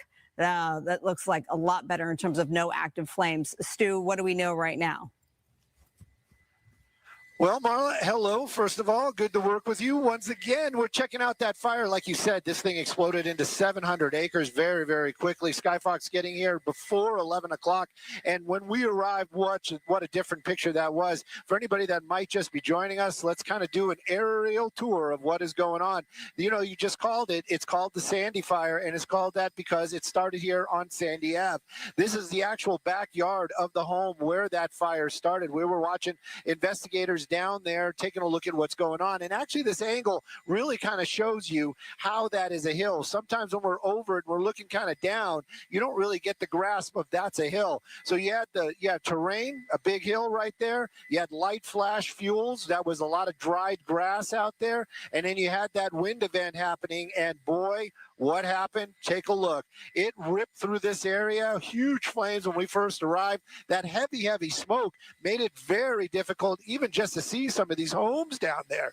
Now, we do know, sad to say, that 1 house was destroyed in this fire. We're looking for that official confirmation a little bit later on. Let me see if I can find it, because I know it was at one of these corners. This is one of the spots, though, Pete Place. This is where Tony was earlier on, and there was a lot of standoff out here, hoping that these homes were saved, and in the end they were. And I believe that's going to be because of a lot of that fantastic brush clearance. That kind of panning shot that I'm showing you right there, all that's not a sandy path. That is actually right there is going to be area that was cleared behind this backyard, and I think that's really what saved a lot of these homes. Let's get back to that wide shot and see if we can follow that progression of that fire, and we can find those that area that, sad to say, somebody did lose their house. Let's take a peek over here as I'm trying to figure that out.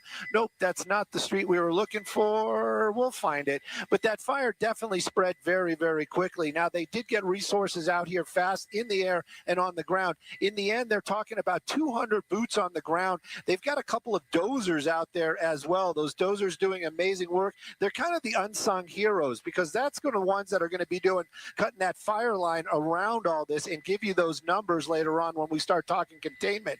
In the air, though, they had 5 helicopters total, a couple of them from Ventura Fire. They had their own Firehawks out here.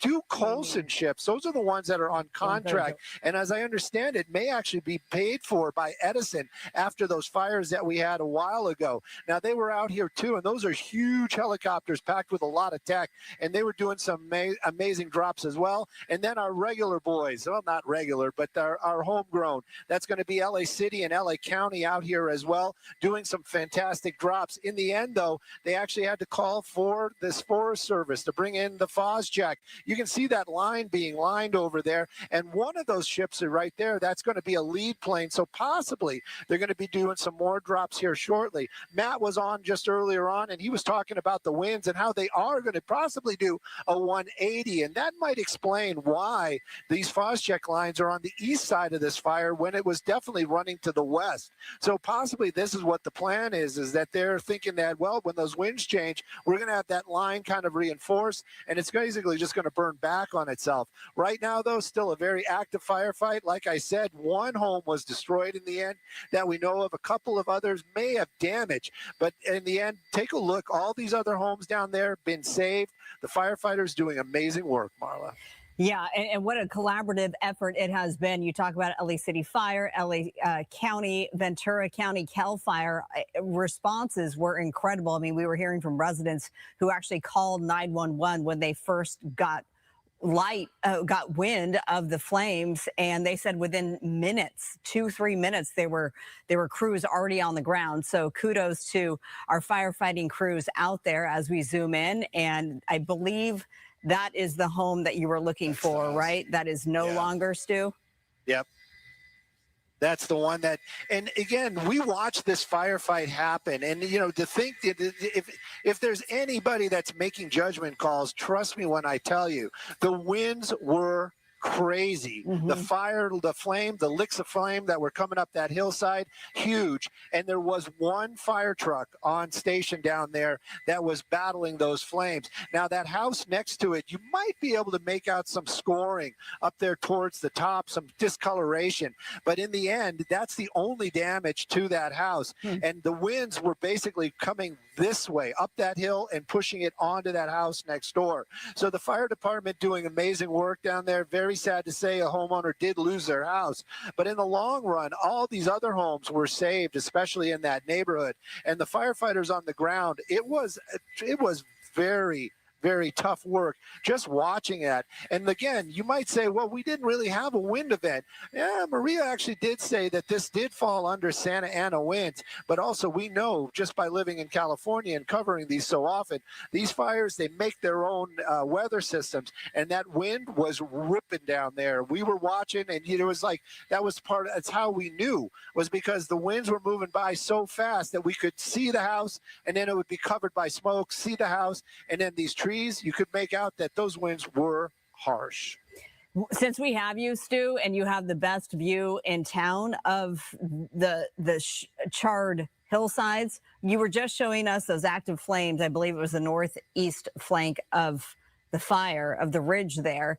Are those the only active flames right now that you can see? Yes, that answer would be yes. And the fire basically has moved. For a long time, it was running almost perpendicular to the actual homes down there, but it actually has moved and made its way to the south. Now, there's a lot of fuel over here, but the winds definitely have stopped, and also those flames have to work their way down these hills to get those upsides again. So I would venture to say the flames definitely have slowed. Hopefully the weather is going to work with these firefighters. They still have all those aerial assets out here, meaning the helicopters and the fixed wings. So they'll hopefully be able to get a hold of those flames before they can really entrench themselves in a lot of this chaparral. And that is thick chaparral down there. As far as the Fosjack, like we've been talking about, I was kind of curious why they were dropping it on the east side, because that started early on that fire. Again, those firefighters, they know what they're doing, and that's not sarcasm. That is the honest truth. They knew that this was the plan and that the winds would change eventually, and this is going to keep it from falling back on itself. And also, there are homes at the bottom of those hills. So good work for them, for sure, and hopefully their plan will hold, and the weather will as well, and they'll be able to get a handle on a lot more of this active fire. Well, since you're up there flying around at, what, 1,000 feet right now, are you getting buffered around up there because of the strong winds, or what is that like for you? Smooth ride or bumpy? Well, the ride up here is actually pretty smooth, but then again, I got Jeff at the tiller, so you know it's always going to be excellent ride in Skybox. But also, we're at about 6,000 feet. You know, the firefighting efforts are down lower, and they do keep us up higher. But all that being said, when we first arrived out here, you know how it goes. You get the call from the assignment desk, and they're like, oh, go check out this brush fire in Simi. As soon as we walked out to the helicopter, and you could see the smoke on the horizon, so you knew this was a big fire. When we got here, the winds really kind of shocked me. I was not prepared for that. It really, truly was howling down there. I can't give you any kind of speeds, but I would venture to say probably in the 50-mile-an-hour mark at gusts, not constant, but definitely moving. Those flames were ripping through these neighborhoods. That light fuel, it was just hopscotching on these hillsides, and that heavy smoke was covering these neighborhoods. And you knew those fire trucks were down there, and those firefighters were doing what they can as those flames were ripping up those hillsides, getting into these people's backyards. It was amazing work for them and also for the aerial teams that were out here dropping water on it. But here you can see a little bit of damage to some out structures. But again, houses saved, brush around it also saved. So great work for the firefighters. Yeah, I was hearing on my way in, I was hearing a live interview that we had here of a young lady who came home from school, and she said her house was saved, but a couple of buildings on their property did get taken by the flames. But she said, no big deal. All we care about is our house. So some outbuildings have been impacted, plus that one home completely destroyed. Stu, we'll let you take a break just for a second. I want to get to the ground, and we have photojournalist Joab Perez, perspective from his camera live right now as we now see those flames making their way up the hillside there. All that vegetation is ripe conditions for those flames. Joab, where is this the actual home that we lost today? Correct, Marla. That is the home here, and I'll just kind of walk you in here so you can see what it's looking like. Okay. And you can see it's completely burnt out here. And we just have Gina Silva here, so I'm going to go ahead and give her the mic here. Okay. So thank you so much, Joab. Yes. Hi, Marla. I was at a different location talking to some of the residents there. Everyone has pretty much just been in awe of the work of these firefighters. And of course, very concerned. I've got Ron here. Sir, I know that your neighbor here, we can move out of your way, sir. I know that your neighbor lost this house. Can you describe what it was like earlier this morning? Yeah, it started in the canyon down there, and we saw a smoke plume. The wind was blowing so hard, you couldn't stand and talk like we're talking. It would blow you away. It moved so fast that, it moved so fast that we were at another neighbor's watching, and she was loading her car up. And I told her they needed to get out of here right now. The fire was right here on the hill. And then the next thing was, it was just an inferno. It must have been terrifying for you watching all of this. I actually thought I was probably going to die. Have you seen anything like this, sir? Well, yeah, we've had fires before, but I was trying to get a pump in the neighbor's swimming pool to where we could hook hoses up to fight the fire, and all of a sudden everything just went black. There was no air to breathe, and it was so intensely hot that I was just asking God to get me out of there. Traumatic. Yeah. How is everybody in your family? We're good. We're lucky. And were the neighbors here when this happened? Yeah. Are they okay? Well, besides obviously losing their home, I mean, physically. I mean, he was standing here watching his house burn down, so. Oh, devastating. And I don't know, this fire department, Ventura is the best. I lived over in the valley for a lot of years, and no offense to LA City, but these guys are the best. I don't know how they saved this house right here. I mean, I watched them, pretty much block the flames and save that house. They've lost one structure, but we have been watching them work, battling it from the ground, from above. So many drops. They're special. They're really special. And it's not just Ventura. They've got LA County. They've got all kinds of resources here. Yeah. No, and then our neighborhood, we're really tight knit, so everybody gets it on and helps each other out. So. What I saw on the other street, these massive bulldozers that they're bringing in. They also have strike teams that are arriving. Some are already on the mountains. They're watering down those mountains. And of course, some of the residents were on the roofs, watering down their roofs, just making sure. How do you prepare for something like this, sir? You can't. You just, in our case, all we were trying to do is put out spot fires, and everybody was kind of paying attention to what was going on. So if somebody saw something, we're about to get wet. We better walk down a little bit. Again, this is a fire that broke out earlier this morning. Somebody saw something. I mean, my neighbor said your roof's on fire. And fortunately, they got the fire department to get up there and knock that down. And then you'd look in the brush like this, and all of a sudden it just pop up in flames. So, I mean, that's all we did all morning was fight fire. So. You look like you've been, I don't want to say the word because it's like, but you've been through hell and back. Yeah, it's a tough deal. Fortunately, nobody got hurt that I know of. So, I don't know how they flew the helicopters. I mean, it was blowing so hard. That was the first thing I said to my neighbor. Pardon my French, screwed. The essence of driving is gripping the road, keeping momentum. Those winds were so strong at that time, and even now, we're getting a few windy gusts, but nothing what it was like. No, it was howling. But we, all of us, the fire department tells us how they want us to clear our property, and I know everybody on this street, we bust our butts to make sure that it meets their standards. I cleared mine 4 times this year. Oh, wow. And I mean, I'd clear it, then we would get a late rain, and it'd all grow back. I'd clear it again, get another rain. But, if we didn't do it, the whole street would have been gone. And that's the smart thing to do. Are you planning? I mean, it looks like they're getting it under control, but if they were to say evacuate, do you stay or do you leave? The only thing I did was got my dog, and I was able to help, and so I stayed to help. We saw people taking out their animals, their horses. There are properties here how many horses would you say are in this area?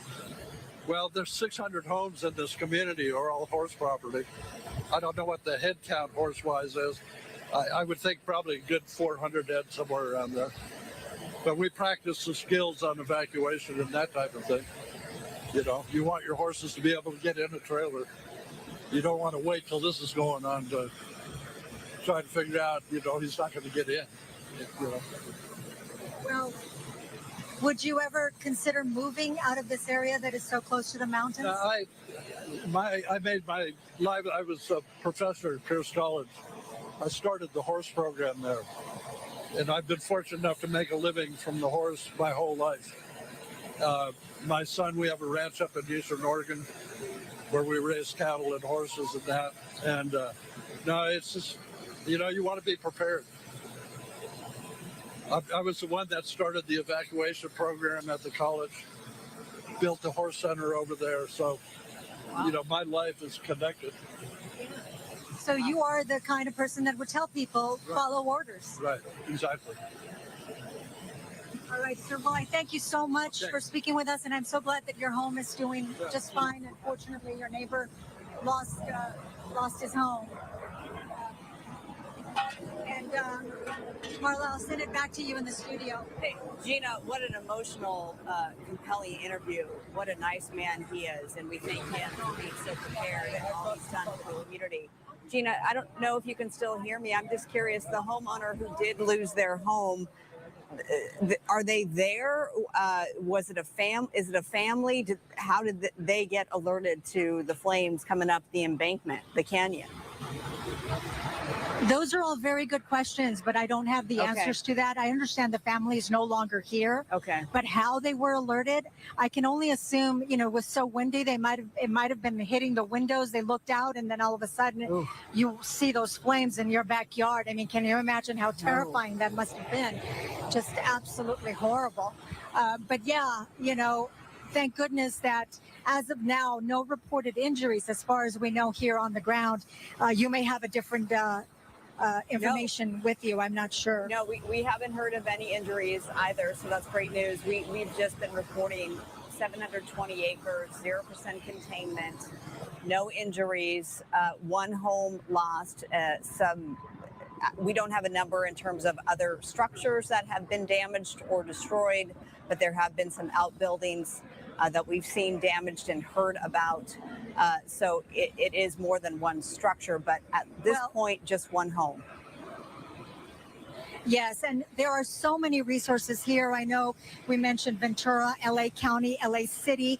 200 firefighters are on the ground, 4 helicopters, an air tanker hitting it from above. And LA Fire has already sent 3 strike teams. Dozens and dozens of people are out here fighting this from the ground and from above. I know I came across the strike teams as they were given orders as to what to do. I asked one of them, and he just said, you know, we just got to get to work immediately and make sure that some of the areas that have already been doused, that the flames don't come back up. Now, joining me is a Simi Valley resident. What is your name, sir? Christian.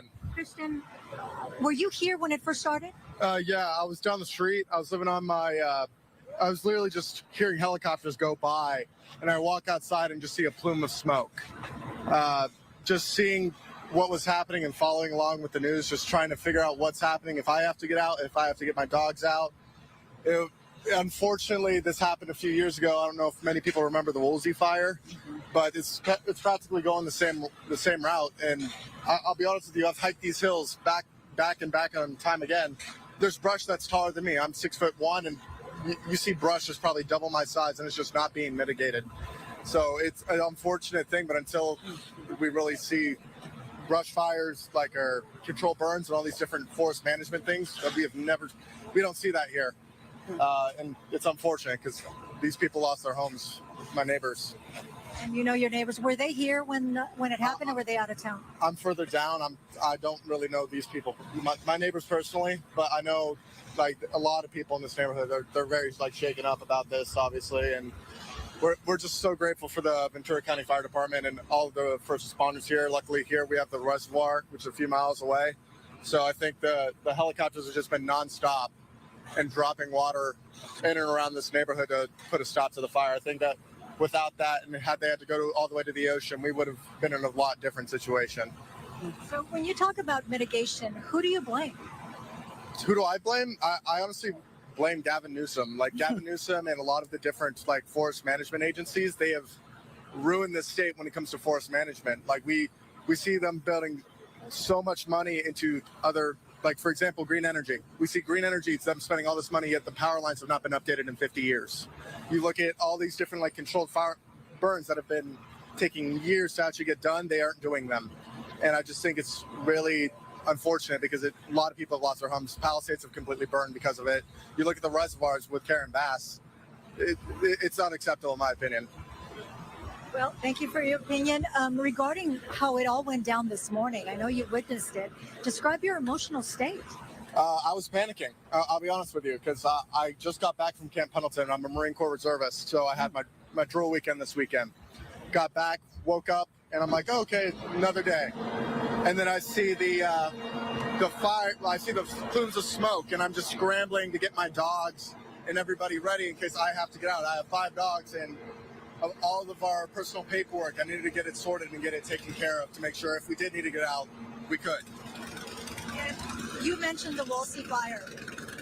How does this compare? It's following the exact same path as the Woolsey fire. That's why I mentioned like mitigation, because this fire, Woolsey fire, started over here in the hills of Simi Valley and pushed all the way to Malibu. And unfortunately, I think this may be the same case scenario. Well, thank you so much for speaking with us. I appreciate your time, and I'm glad that you're doing well. Yeah, of course. I appreciate it. So there you have it. residents here have a lot of opinions, but obviously very thankful that their properties are still intact. Sadly, what you're looking at is one of the homes that did not survive. Yeah, and Ventura County, they're just propped there at the end of this cul-de-sac where this home did perish earlier today. If you're just joining our coverage, it's just a few minutes past 2:30 right now, and the Sandy fire erupted just about 4 hours ago. It's now grown to more than 700 acres. This is the home that was destroyed. This is up on a ridge line there. The flames came down from the canyon, made their way up. The people who live there, they are safe, thank goodness. Reportedly, it's a family. They have since left. Obviously, our thoughts and prayers are with them as they go through this, but they have their lives. The smaller picture, of course, that is from Skyfox. You see the active flames there as those crews, as a mutual aid effort, are doing their best to contain these flames and get this to an end once and for all. The winds have played a significant role in all of this. They were gusting, whipping much faster earlier. They will die down as we get to the later hours on this Monday. On the line now is Ventura County Public Information Officer. Can you please identify yourself? This is a recording. Oh, well, that's okay. We'll move on. And there's Gina Silva, and we have Joab Perez. And this is Skyfox, Stu Mundell.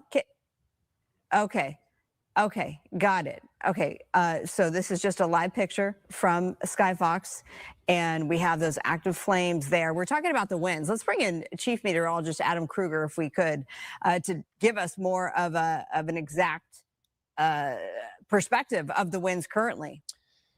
Yeah, Marla, we've got the winds that are basically in the process of changing direction within the next hour here. We've seen the wind more out of the northeast, and Stu's been telling us that, and everyone who's been kind of around this fire the last few hours saying how the wind speeds just alone have kind of backed off a little bit in the last couple of hours. But within the next hour, the winds should actually do a 180, and instead of blowing from northeast, they'll be blowing from the southwest. And this is something back maybe 25 minutes ago or so, Stu was talking about this up in the helicopter about the FOS check on the kind of east line of where all this was, and the flames were blowing away from that at the time.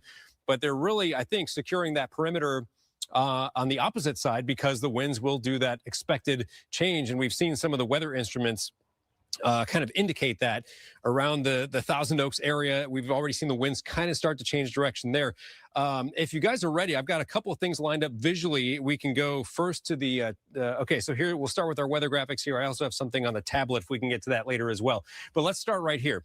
So we've got a wind advisory, which is technically only in effect until 3 o'clock, and it's because of the expected drop in wind speeds and the change in wind direction. But right now, it's a Santa Ana wind across this area, winds from the northeast. We've got gusts at 40 to 50 miles per hour. Say that one more time in my ear.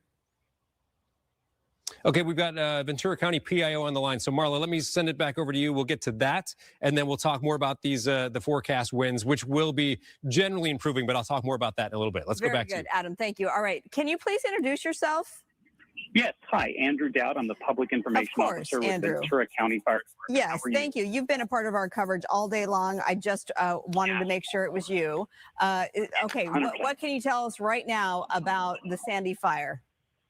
So a few things that we have to update here. We are still at approximately 720 acres, but as you know, these fires move quickly, and we're not updating acreage every single minute. We do have approximately 500 firefighters that are here, both from Ventura County Fire and agencies throughout Southern California. Did you say 500? Approximately 500 firefighters. Wow. Okay. Great. We sadly can confirm that, as you have been reporting, there was one home that was destroyed by this fire. We are continuing to move throughout the community to identify any other structures that may be damaged or destroyed by this fire. As you know, this was a rapid, wind-driven fire, and we worked so incredibly hard to get people out of harm's way. I heard a guest you were talking with earlier, talking about their efforts to help suppress the fire. And our firefighters were out there aggressively trying to protect structures and support evacuations. So as somebody who lives and works in this community, this impacts us tremendously. We're very sad for this loss. but the work, the professionalism, the teamwork, the coordination by the firefighters on the ground has just been very impressive in this firefight. Yeah, very impressive. I mean, considering, and yes, it's awful that that family lost their home, but it could have been much, much worse. How do you rate this in terms of the firefight thus far? Because we're seeing this live picture from Skyfox, a whole lot of white smoke, not a ton of active flames. Where are we in this firefight? Are we close to the end? Well, firefighters are continuing to work to get an upper hand on this fire. From my vantage point, I do see less smoke production, which is a good sign. It's a sign that our strategies and tactics are working. When we are coordinating air attack retardant drops along with dozer lines being cut and hand crews working to improve those lines, that's how we can start to get control of this fire. It's about resources and coordination. The number of helicopter water drops that we have, the air attack that's happening, the ground forces that are attacking this fire. It's the coordination of all of those firefighting efforts that are working to bring this fire under control. I'm always a little cautious to say we have the upper hand because, you know, we work, it's a dynamic environment. We still have over nearly 30,000 people under an evacuation order. But the 500 plus men and women that are here fighting this fire, they are giving it their best. I just want to make sure I got that correct. Over 30,000 people remain under an evacuation order. Nearly 30,000. So we had 28,678 individuals that were under an evacuation order. We had an additional 9,821 individuals that were under an evacuation warning. So like 28,000 total residents that were in evacuation order. And what we saw early in this fire were people following those evacuation orders. That allowed firefighters to get in, as you saw from your own footage, firefighters going in, protecting structures, knocking down fire, and able to work safely. Look, we like I said, we live and work in this community. These incidents, they impact us just as much as anybody because we live here. This is our home. This is our community. So anytime we lose a structure, anytime we have a loss like that, it's tragic for all of us. We've been fortunate. There have not been any reports of injuries secondary to this fire, which is fantastic news. And again, just incredibly proud of the work that the men and women of our agency and partner agencies are doing. We're just over 4 hours into this firefight. I know you have to go, but your parting words as we look forward to this afternoon and the firefight strategy ahead, what does that look like? We are going to continue working tirelessly to get the upper hand on this fire. That's the first thing on this fire. As challenging as it is, this fire is an important reminder to residents all throughout Southern California about the importance of being prepared, of having a plan, of knowing where you're going to go when you have to evacuate, of being ready to evacuate at a moment's notice, and following evacuation orders. We are early into our fire season. It's a stark reminder that we live in wildfire-prone area, and it's a grim reminder of the importance of being prepared for wildfire. Absolutely. All right, Andrew Dowd, a public information officer with Ventura County. Thank you so much for your time. Thank you. Thank you. All right, we'll get an update from him a little bit later on. And authorities, let's get back to Adam Kruger for more on the wind speeds out there right now. Yeah, we're going to map things out for you here. First showing the fire perimeter, then we'll look at the forecast wind speeds, which it's generally some good news we have coming up in the next couple of hours. So this red right here, this darker red color, that is the fire perimeter. We've seen the update now on the map as it's reflecting the 700-acre update as well. Something you keep seeing in the aerials from our helicopters is this kind of well-defined sort of peninsula-shaped portion of the neighborhood. And as I come in a little closer here, just Marla, as you were talking with the PIO, we saw a water drop in the tree lines right here, kind of on the south edge of this peninsula right here. Now, at the moment, the winds are going like this from the northeast. This is what we expect to change in the next hour or even less, where the winds will do a 180 and start blowing in this direction, which is even more crucial that they're protecting this kind of border right here on the south end of this, again, kind of peninsula shape of the neighborhood right here. I want to show you what some of the current wind measurements are doing right now. And so this is kind of Simi Valley's up here. We have Thousand Oaks down here. You see the little kind of like tail shapes. So that's showing the wind direction from the northeast here, but the wind's already changing direction down around Thousand Oaks. And the red numbers you see are current wind gusts. So let me pick a specific weather station kind of in the hills near where this fire is right now. And what this is going to show you is how the winds have changed in the last couple of hours and what we've seen. So as I take you in, I'm going to zoom this in, kind of doing this on the fly. So notice.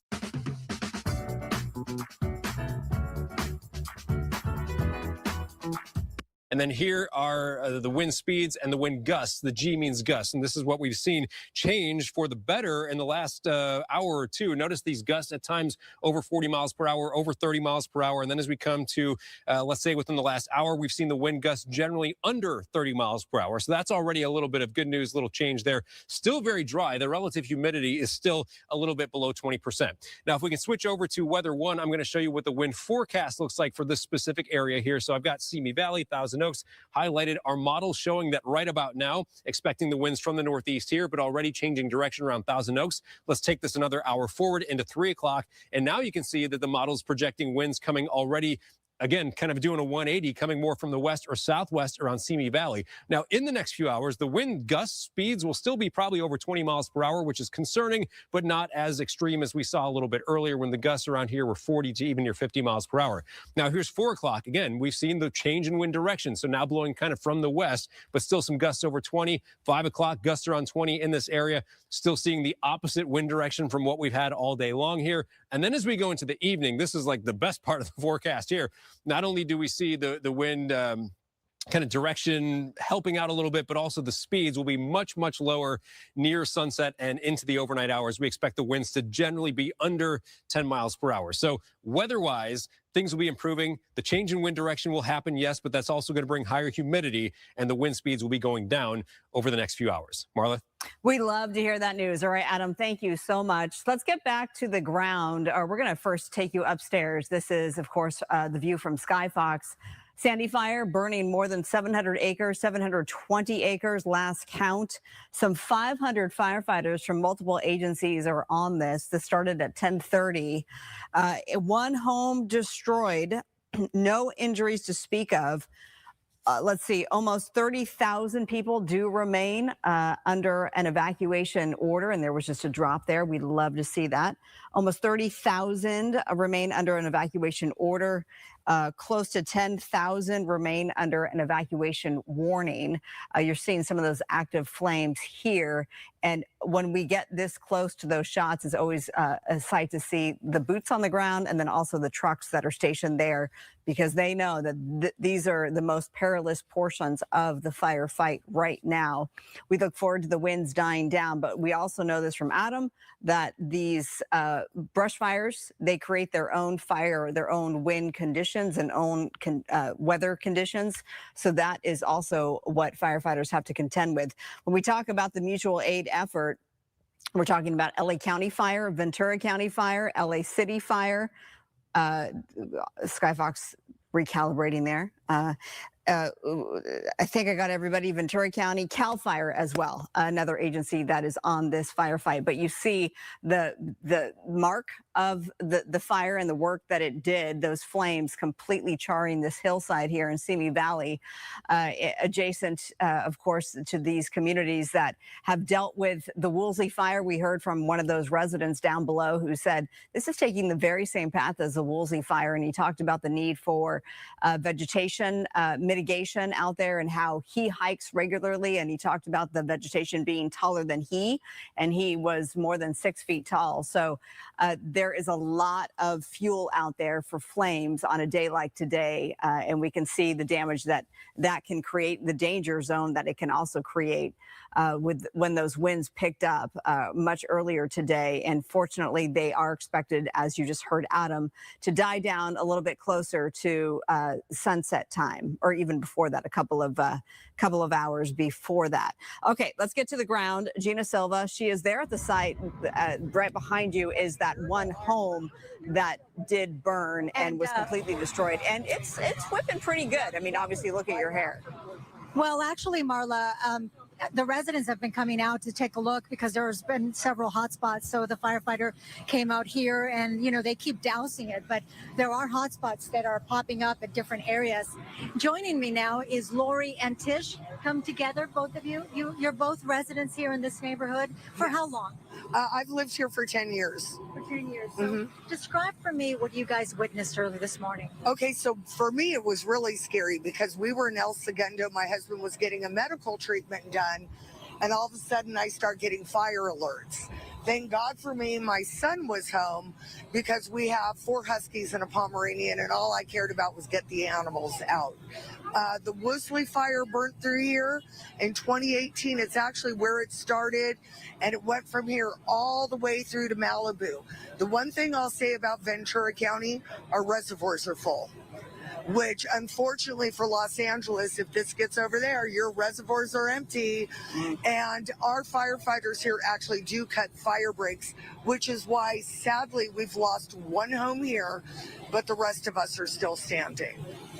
What about you, Tish? Were you in the neighborhood when it happened? No, I was at work. And when the alert started coming and friends started sending me pictures of what their backyards looked, I go, my horse is there. I got to go hook up my horse trailer. Because usually when something like this happens, the whole neighborhood, comes together. Not everybody has a horse trailer here. So if you do, you hook up your horse trailer and you're willing to take someone else's horse to an evacuation center. I know that right now they're taking them to, I believe it's the fairgrounds in Ventura County. Yeah, and they have volunteers from the, I believe it's the animal services, that they sent 20 horse trailers up here, drivers and trucks and trailers to take horses out for anyone who didn't have a trailer, which is great. Well, you've both been out here now for hours watching this work by the firefighters. Describe it. When I first hooked up my trailer on Wrangler Avenue over there, I came in off of First Street, and it was very smoky, and just people with horse trailers trying to get out. There's a few ways in here to this neighborhood, so that wasn't a problem. But yeah, that's mostly and people panicking, especially because of the animals, especially if they didn't have a horse trailer. So a lot of people were panicking. The one thing I'll say about our neighborhood is this neighborhood is full of first responders. We are so blessed that way. We have so many firefighters that are neighbors. We have so many policemen that are neighbors. So I'll tell you what, firemen from all over LA and Ventura County are here right now, and they're working together, and we couldn't live in a safer place. Yeah, Santa Monica, Oxnard is here. There's so many different agencies. LA County, it's wonderful. Yeah. We got a great, Ventura County is way different than LA County. We have seen a lot of manpower out here from the ground up above, so many drops. Yeah. Yes. It's been pretty amazing. Yes. Yeah. And you guys, vote Spencer Pratt. Yes, of course. It's not a campaign here. Thank you, ladies. Okay, yeah, go right ahead. Other reporters want to talk to them as well. But yeah, there you go. So this fire broke out early this morning, as we've been reporting, and it just exploded so fast. Marla, what's the acreage at this point? Gina, I'm sorry, did you just toss it back to me? If so, I was being talked to about what's next in our coverage. Yeah, I was talking about how it started with just 10 acres, and within an hour it exploded to more than 184 with 0% containment. What's it up to now? 720. 720 acres.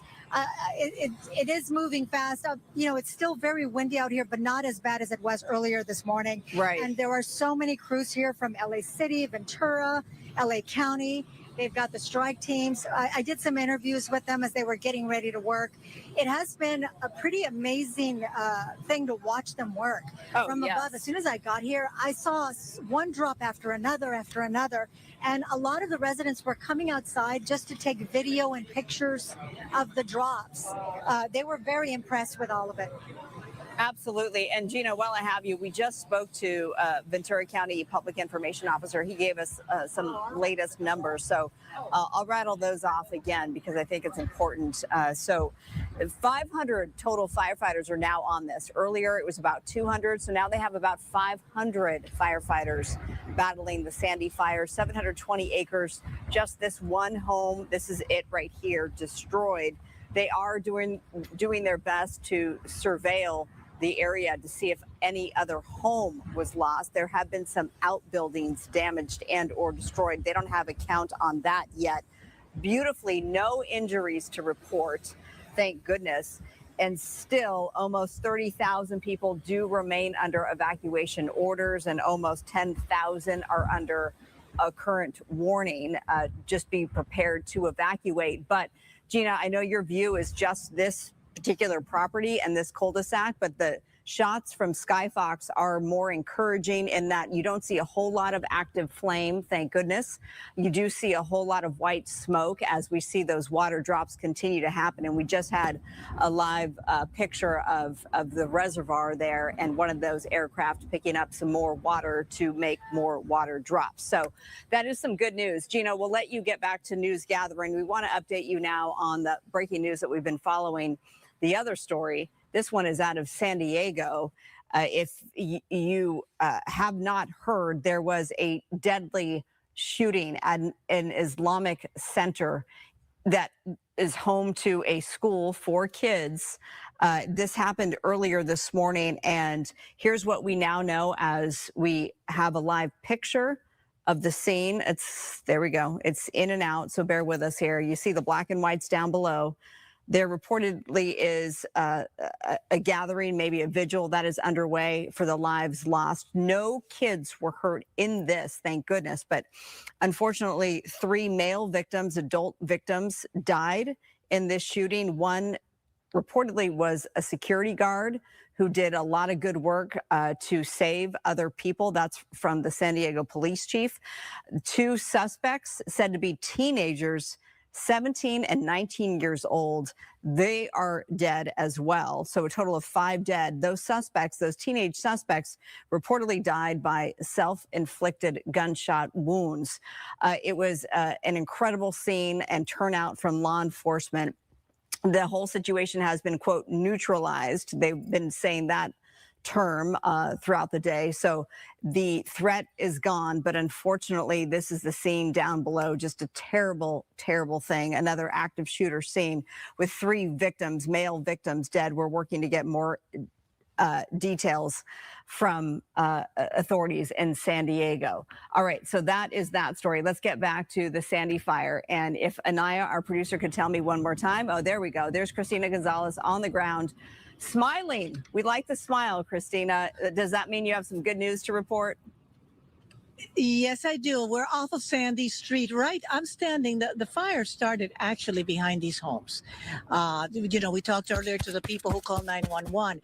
The good news is, if you can see, you don't see a lot of smoke like we did a little earlier. Now, you might see the firefighters, and there's actually homeowners behind that third house over there, and they have been hosing down this entire area. They've been hitting it really, really hard with drops. But what I want to show you, Olin, if we can go to that flag over. You see that flag behind the fire truck from Ventura County Fire has been our bellwether of what the wind is doing. And for the first time today, that flag is not literally just blowing and blowing hard, which is a good thing. It is the first time in the day. You'll see it start blowing once in a while. We are getting some wind gusts, but not what we were getting a little while ago. The other thing that we're beginning to see, and let me show you, when we were here last time, there was a lot of brown smoke over that hill because the fire is just on the other side, the fire line. We were here because they had a lot of hot spots and they were hitting it really hard. But you see that there's a lot more white smoke, less brown smoke on this side. That's a good sign. But again, you're looking at where this whole thing started. Listen to the people who called 911 this morning when they saw it begin. All right. Thank you so much, Christina. We love the example of the flag. Just, I was going to say sitting there, hanging there without any movement. That's absolutely what we want to see. And obviously, we've lost communication with Christina as we're now zoomed in on a firefighter on the hillside there. I can hear you. Oh, you can? I can hear you. I can hear you, Mark. Yeah, now I had some sound from people, the people who called 911 this morning, who saw it begin. And I don't know if they have that sound queued up. They are supposed to. I heard that interview live. That's a good one. Okay, so what happens here this morning at 10 o'clock, they say that there were people working back there. They had seen some crews. I'm trying to get some video from Ring cameras. Let's see if I can do that in not too long. But we saw some crews leaving the area, and then they saw the fire blossoming up, and they, called 911. Now, investigators are out here. They have been talking to people, and we don't have... Okay, let's go to that sound. I'm hearing that they're ready. So you can hear from these people directly. Let's go to that. Well, I simply came home and I was parking the car on the curb, and I looked to my left and I saw it looks like a little puff of smoke, like a barbecue. And I was thinking to myself, barbecue in a day like this, it's awful. So 30 seconds elapsed and I just went out the door and I looked, and it was like a third up the hill already. And I said 911. I called it, and then I ran into the house, got her going, and she came over and got the neighbor going, and that's pretty much the extent of it. I thought it was some crazy barbecue, and I was like, who's doing a barbecue at this time of day? As I managed to walk through, I saw some neighbors out, and I said, hey, do you know any information about your neighbors in the back? And they had no idea, so we managed to confirm it on Pulse Point, because we saw the one call that Anthony had, and luckily from our quick timing, because it was still relatively in that sort of like fetile stage, right? We managed to get it before it managed to get too out of hand, and we got both Ventura County and Los Angeles Fire Department on hand in like 2-3 minutes or so. It was 3 minutes. quite impressive. They're on point. We are now back live, and what I'm going to show you, you see that deputy sheriff, he's holding yellow tape in his hand. This is about to become a crime scene, I have a feeling, or at least an investigative focus. They're going to probably set up yellow tape around these 4 homes over here, because again, what you're looking at the start of this fire is somewhere right behind here, possibly by people working the brush in some kind of capacity. We don't know that. I don't want to confirm that, but that is what people out here are telling us. Now, the other thing that happened when this whole fire began, this is an evacuation area. People are supposed to leave. The reason a lot of people didn't leave is because they ran down the street to the school. Let me know if you have that sound ready, because there are several schools nearby, and Hillcrest the middle school was not evacuated. But people were looking at the flames coming over. Parents started showing up at the school, lining up to get their kids out. Do we have that sound that we can go to it from the parents? Let's go to that if we do. They didn't evacuate the school, but it's in an evacuation zone, you were telling me? Yes, and my house we got a warning call, and my mom just down the street, it's in an evacuation zone, so they're being evacuated. But yet, the kids are not being evacuated from the school. I just got an email like at 10:44 saying that they're monitoring the situation. So you decided to take matters into your own and then hands? I saw the line down the street here and decided to get in line. What did they do with you guys? Well, we just it was just like a normal day. We were like doing a work. I was in 3rd period, so I was in math. But then like we heard the fire alarm, so then we all knew what to do because we did the fire drill previously. So what we did was that we just went to the field and we were relaxing there for a bit, and we saw the fire. Everybody was just like, "Whoa!" People are here pretty upset because they haven't evacuated the school despite. Imagine being able to build an app with your name on it just by thinking about it. Meet Base 44, a complete AI creation platform. Describe what you want. Are you concerned enough that you want to come get your kid? Yeah, I'm picking up my goddaughter. We're back here live, and the reason I'm showing you back this area, they're moving back the fire trucks to create the space for the yellow tape. But if you look at the flag, how it's moving the other way from where it was moving all morning. That flag was flowing all morning, almost to the side of the truck going south. Now it's beginning to shift, and these are the wind shifts we talk about that we've been seeing all day, little wind shifts. But I have a feeling this afternoon, and I'm going to let our weather people, our experts, confirm this stuff. But I bet that we're beginning to look at what will be the beginning of a wind shift later this afternoon, giving you Absolutely. final overview of what we have behind us. Though the beginning area of the fire, which an hour ago had like a battlefield of drops going, looking much better, and that is Christina, good news. We'll it's keep great you news. updated. I have a quick follow-up before we get to Adam, because he is here and he's going to give an update on those winds and the shift that's coming. But when you talk about this may have been started by workers dealing with the brush on, is it Sandy Avenue or Sandy Lane there? Are you referring to actual city or county workers or civilians? It looks like a civilian crew. I'm looking at some ring video, and as soon I don't want to put things out there until I talk to investigators and they truly confirm that is what they think is happening here. But according to several homeowners here this morning, they were working on clearing some of the brush in the back, and it was a private crew. It didn't have a city or anything like that. And as they saw them leaving, they started seeing the smoke, and that's when they called 911. And I'm getting that from people in three different I see. Okay. homes, which investigators are talking to. We'll have to see if that is the case. I think by 5 o'clock I should be able to confirm a little bit more. But that is a truck where the investigators were coming in to do their thing. I believe. What are you telling me, Andrea? I mean, Olin, go ahead, go to it. Let's see. We do that's the other thing. I'll tell you something. The fire crews on the Ridge Line deserve a big shout out. They have been working nonstop. It's been such a coordinated thing because they were flying above us. But those fire crews, it's dry, it is hot, and they have been up there creating the massive clearance because it may all look like it burned through, but underneath that burned area, and you might see little smoke things kind of popping up when the wind blows up. That is where new fires can begin at any moment, and that's why you don't call it over for a long time after you don't see actual flame, because any of this can restart and pop up, as we know from some of our large fires. And those fire crews up there are the ones who are making sure that does not happen. So everybody here very happy with the response and it's a Cal Fire, Ventura, LA County Fire, everybody out here working together, very coordinated. But I do think conditions are turning. It is still dry. It feels very, very, very dry, but I tell you, it's looking. As a matter of fact, the residents here at the house, I don't even know if he's going. Can you come out for me, because you got to see this? Okay, I want you to imagine this poor man. How are you guys? Does it look better or what? Yeah. Well, I think everybody's feeling better right now. I think you're feeling better.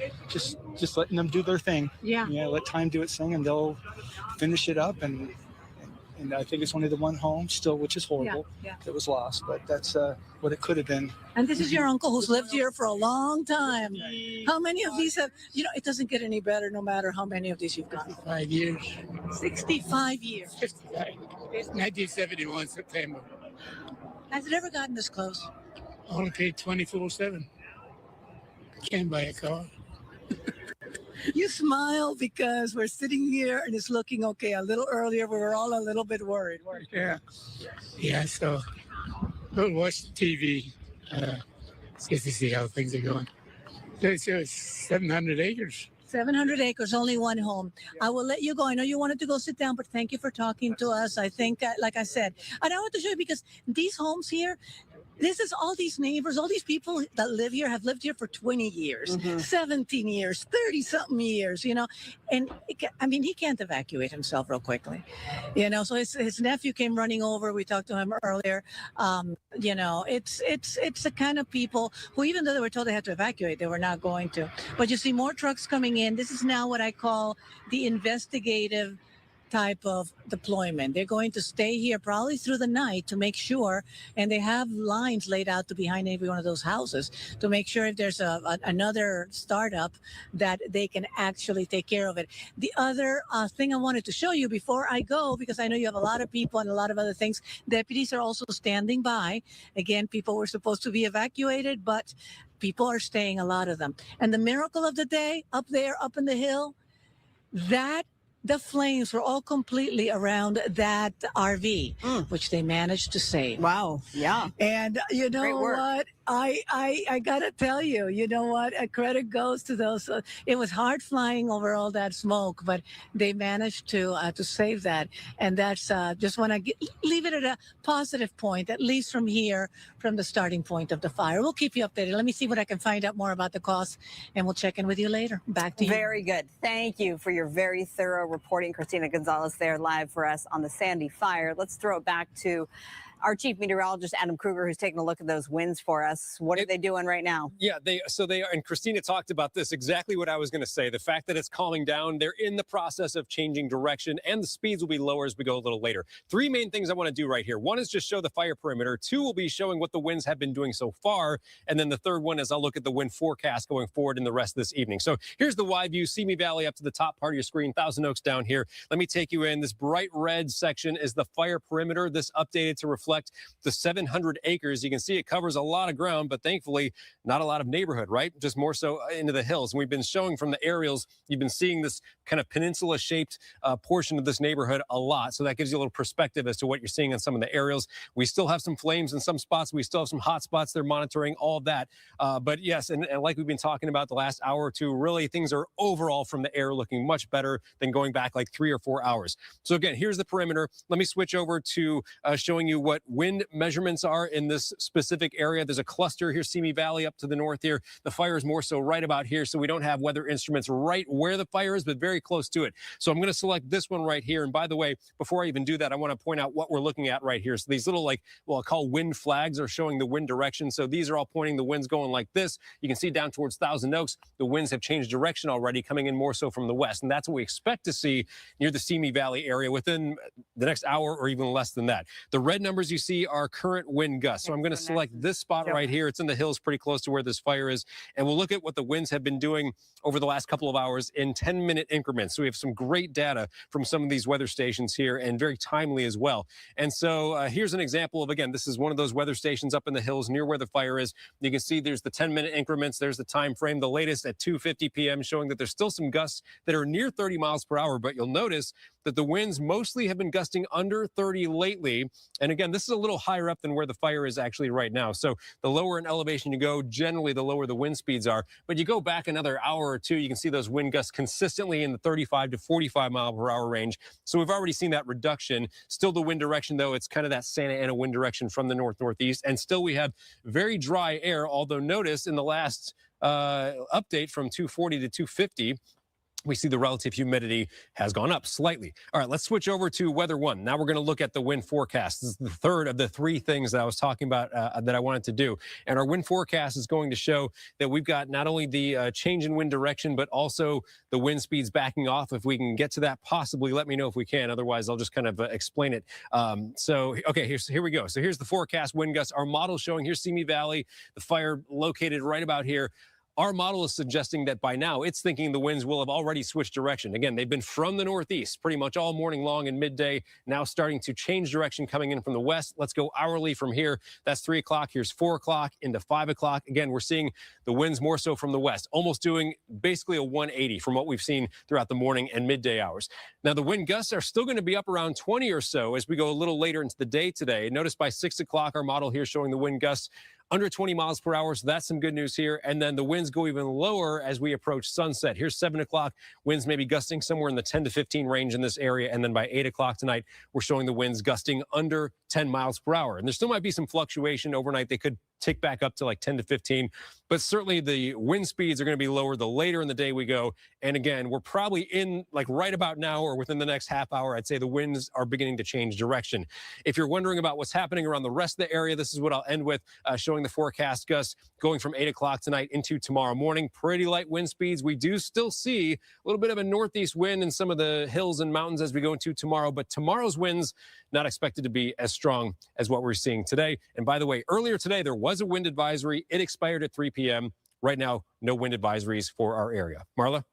All right, very good, Adam. Thank you. Quick live look from above from Skyfox, and down below, that's the ridge that is home to the home that was destroyed. Fortunately, just one home lost. I say just, and I don't mean that to to not give severity or seriousness to the homeowners who did lose their homes, of course. It just could have been so much worse given the wind conditions that fire crews were dealing with earlier. And it was just ripe for more homes to burn. But the quick work by everybody on all hands on deck for all of the fire crews out there today. Ventura County, LA County Fire, LA City Fire, Cal Fire as well, mutual aid effort, and it's paying off. Thank goodness. All right, let's get to the ground. We have Joab Perez. This is his camera. He's a photojournalist for us here at Fox 11. And this is the home that did get destroyed by those flames earlier today, Joab. What's the latest from this cul-de-sac? Yeah, so they're still hitting it with a lot of water, as you can see here, and their concern is, you can see, let me zoom in here a bit, there's still a little bit of hot spots that will come up here and there. So they're continually hitting it with water, just trying to make sure that we don't get any more flare-ups here. We'll see several helicopters still coming around, and what they're doing mostly now is mostly observing. I'm not seeing them make any drops, but they seem to be going over the area, making sure that there's no more hotspots flaring up, and they really just want to make sure that they keep this under control now. Yeah, I mean, they've had this, at least in this area. Yeah, this one hose has been on it for at least an hour now, right? If not longer. Oh yes, I would say so. Yes, and you can see it's just one. They just have it hooked up to the floor here, so they just have it there, and it's just been hitting it for about an hour, as you said. And the homeowners who lost their homes, obviously, we're so sorry to them. They're not there, right? I have not seen the homeowners here since we've been here. There's been a lot of neighbors. Me and Gina spoke to a couple neighbors since we got here, but we've not seen or heard of the homeowners being here since we've been here. And we can tell from your live shot here, Joab, that it's still breezy out there, but can you rate the winds right now compared to what they have been? Well, I would say I got about here just about an hour ago myself, and it's been steady. I'm just trying to catch something that could maybe give you an idea. So you got some swaying there in these trees here. Some more going on over here. Mm-hmm. Yeah. So it's been steady. I would say something around maybe 10 miles an hour. I can't tell for sure, but it feels nothing more than maybe 10, 15 at tops. And you know, it's just been steady. I haven't felt it really pick up more than that to times when we felt it in other fires really, really pick up, or as Christina was describing earlier today, how it felt much heavier. It feels much lighter, but it is, you know, there is a steady, you know, there's just a steady breeze going here, and it feels no more than about, I would say 10 miles, 10, 15 tops. You know, Joab, obviously, when we got wind of, no pun intended, honestly, we got wind of the fire earlier today, and we saw it getting perilously close to these neighborhoods there.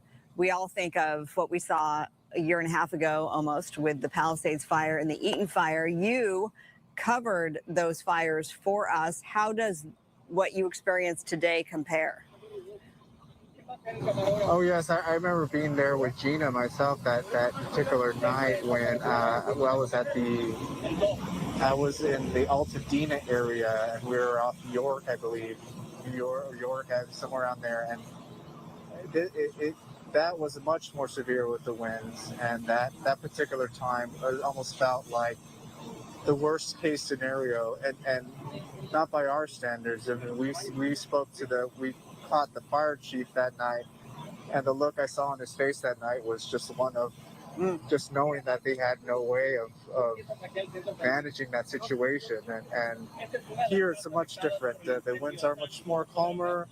You see the planes out here, they've been hitting it hard all day. I've been watching the coverage before I came in, and the planes have really been hitting this hard. And on the ground level, the field crews, all the different fire departments that have been hitting this have just really, really done a great effort to really manage as much as they can. So it's a much different scenario than we would think of the Woolsey and then the Palisades area, and also the Altadena area. Yeah, and there was, I remember your coverage that night with the horses that were running wild through the streets of Altadena. It was just literally horrifying to see. So a much different picture here today. They do have those evacuation centers up, and we heard from the gentleman about how many horses. He imagines about 400 horses just in this particular neighborhood where 600 homes are said to be where you are, Joab. What was it like getting to your current location? What was the feeling on the road? Now, that is a great question. When I was coming out, I was listening to the coverage and I was hearing some of the people being concerned about, getting through and how it was a little difficult. And so I was expecting a little bit of traffic or jams. But it seems by the time that I got here, a lot of the people that had evacuated their animals, perhaps some of the horses, it seemed that they had already been able to do that. So there was a little bit, obviously, a lot of the different departments that are out here, fire departments, they had a lot of the trucks lined up across the streets. So there was a little bit, but it seemed to be mostly first responders that had their trucks with it lighting up the streets where they were helping fight this fire here. So not as bad. I mean, I was in the Altadena area. I remember seeing some of the coverage of our other co-workers in the other fire there, just seeing how they got trapped and whatnot, and that's always a concern. But I did not see that here. So that was good. We did believe with Gina, we did speak to some of the neighbors who said that there was a little bit of a jam earlier. Right. But thankfully enough, it seemed that it wasn't something that turned to more of a chaotic situation. Good. Okay. Very, very good. Joab, we'll let you do your thing. Joining us on the line now is Andy Van Sciver. He is Public Information Officer with Ventura County. I hope I got your last name pronounced correctly, Andy. Thank you so much for hopping on the line with us here. You're welcome, and you did a good job. Van Sciver is exactly what it is. So how can I help you guys today? Okay. Well, we just want to hear the latest news about the Sandy fire. 720 acres, 500 firefighters. What does the firefight look like currently? To be honest, sometimes I actually have no idea what's going on until I open Monday.com, and boom.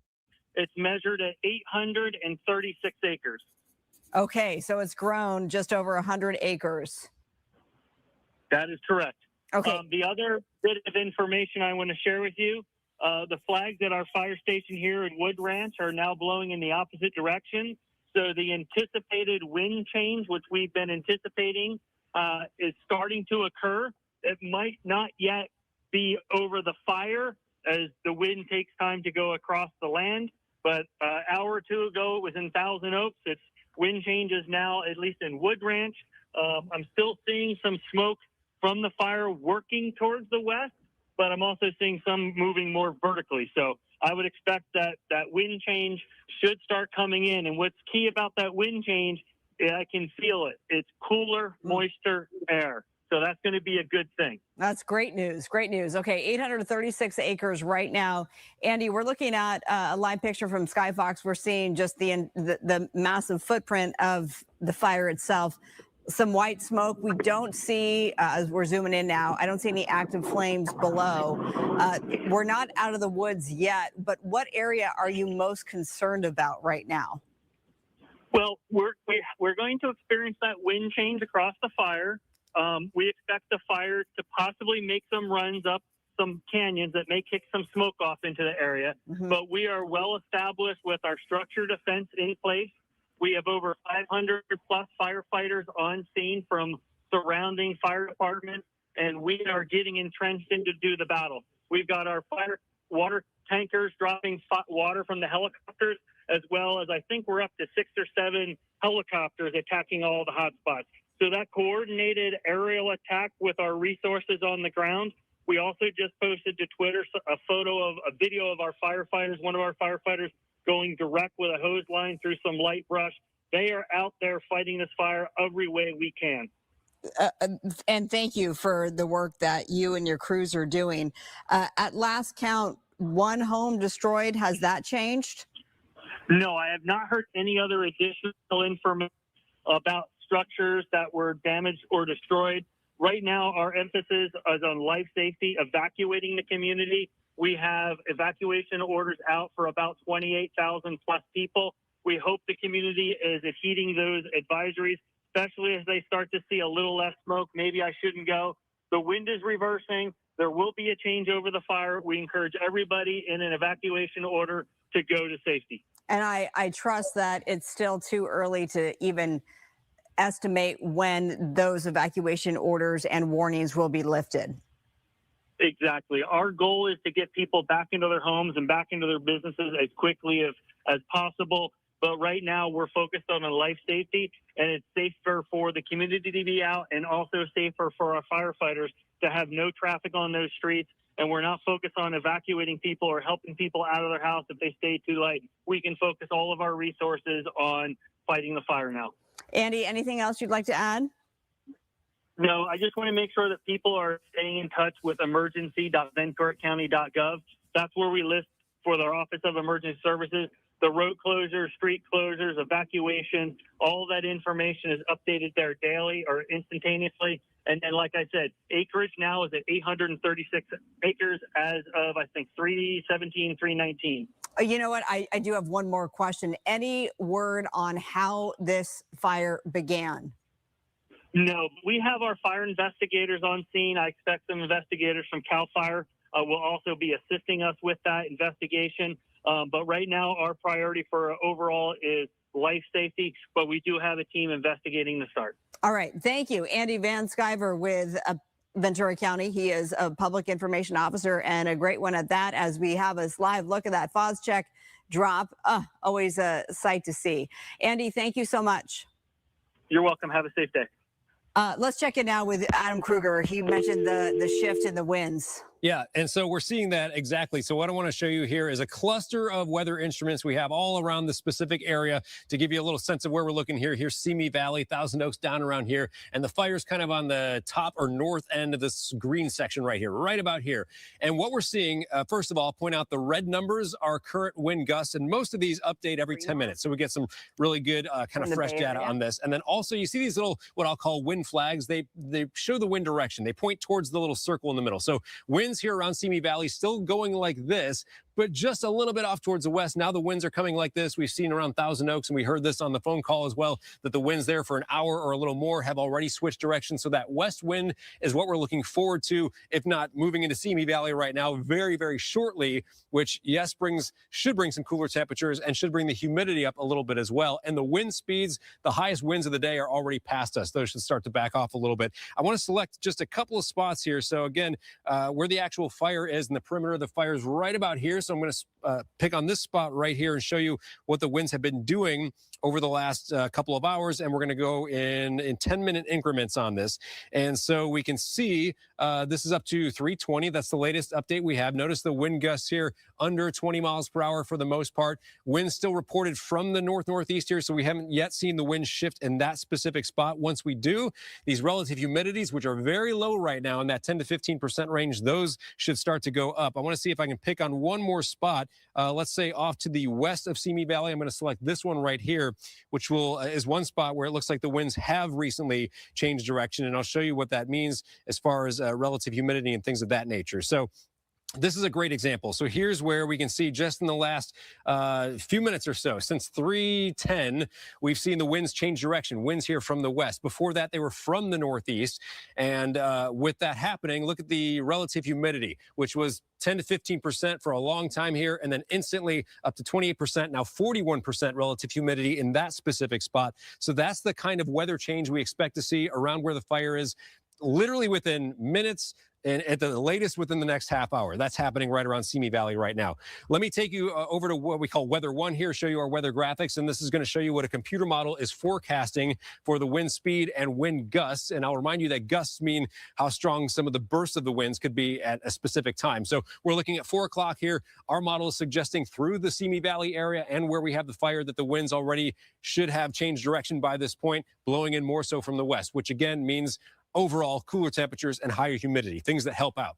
Into 5 o'clock, we'll go hourly. Here's 6 o'clock. You can see still that same west wind direction, and also wind speeds now start to come down as we go a little later into the evening. 6 o'clock, it's showing wind gusts generally less than 20 in this area. Here we go to 7 o'clock. Wind gusts are mostly less than 15. We go to 8 o'clock. Wind gusts are mostly, let's say, just kind of around 10 or even less than 10 miles per hour. So favorable things happening here in the weather starting basically right now and should continue to get better here in the next few hours. We see the relative humidity expected to go up and the wind speeds expected to go down. Marla? All right, very good. Thank you so much. Live look from Sky Fox, as I'm being told that we have some new video to show you of some this is from Ventura County Fire. You can see that in the upper right-hand corner of your screen from the public information officer of the firefight down below. That is some good work, and it's amazing the work that they do given the conditions out there. Thank you to Ventura County Fire. Let's have Mark Naveau join the conversation. He is a former battalion chief up in the Bay Area, and also I understand you did some work in Orange County as well. Good to have you, sir. Thanks so much for hopping on the Fox local stream and also Fox 11 here in Los Angeles. Oh, you're more than welcome. How are you? I'm doing great. I'm glad that we have your expertise. I'd like to get your thoughts on the firefight that we've seen play out here live on Fox 11 all morning long, continuous coverage. Yeah, it's been fantastic to see. You know, good news in this case, the winds have died down. The PIO talked about it just a few moments ago about the wind shifting a little bit, going a different direction, calming down, a little bit more moisture, all good news. But with the aerial operations plus the ground operations, they were able to get a handle on this fire. And it was threatening some homes there for a little bit. So it was a little nerve-wracking, no doubt about it. Yeah, and you know, we've heard from a lot of people on the ground who live in the community in Simi Valley talking about how it's an area that's ripe for a fire like this because of the incredible vegetation that isn't necessarily maintained. Can I get your thoughts on the mitigation efforts and what that should look like, and whose responsibility does that lie with? Is this a county issue, a state issue? Yeah, kind of. It's 3 layers of government there, and your question about mitigation is a big one. For instance, we know within the last year or two, you know, we had some fires that ran out of the mountains up by Tahoe, and in particular that ran down into the valley. It actually started, you know, miles and miles away. But what we do know from history is that there were mitigation measures taking place down in the valleys just outside of Tahoe City, and when one of the wildfires came into that area, those homes and those structures in that community was saved because of mitigation measures going in there, you know, raking the forest, kind of what we call backfire, burning out area out so when the fire rolls through, it doesn't have a lot of fuel. So the mitigation measures are very, very important. The challenge becomes, as you've asked, who's responsible? Is it a local homeowner? Is it a community? Is it the state? Or is it actually the federal government? In California, the largest percentage of open wildland is federal forest. Okay, so it's a complex issue.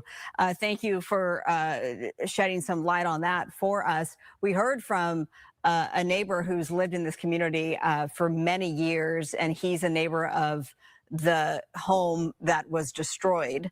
And he said that this year alone, and we're only in May, we're almost halfway done with the year, yes, but he says this year alone, he's already done brush clearance in his backyard 4 times. He said that he started off the year clearing out the brush, and then we got a good rain and it just grew back quickly. And then he went out there again and he did the brush clearance again 4 times. Your thoughts? Yeah, no question. I mean, it's kind of a catch-22. What we want is rain and sunshine and the crops of California that feed, you know, the nation, the world, to be able to grow so plentiful. But we also have the converse side of that, and that is the wildfire. You know, the situation in California is so dreadful. We know that the majority of wildfires in the state of California are actually started about a mile from any road. So if you look at a wildfire in California, you're going to know that there's a road located very close to that. What does that mean? That means that most wildfires are, you know, started by man. Now, that doesn't mean it's an arson fire, but it's some sort of activity that's associated with mankind. Some cases, a lot of times, the mitigation measures actually, as we start to burn areas, they get out of control. They break the what we call containment lines, and they start to burn. So again, it's a catch-22. You've got to go after it. You got to protect the area. But the challenge is, if we do that, we've got to do that responsibly, and we've got to do it at the right time of year. It can't be done, when we're in the summer, high winds, etc. And CAL FIRE is very good about picking the right time to do that. All right. Thank you for that perspective there. This is we have this nice shot from Skyfox, and we're seeing some white smoke. We don't see a whole lot of active flames. As we look forward to the firefight this afternoon, sir, and into this evening, when can crews and residents breathe a sigh of relief, would you say?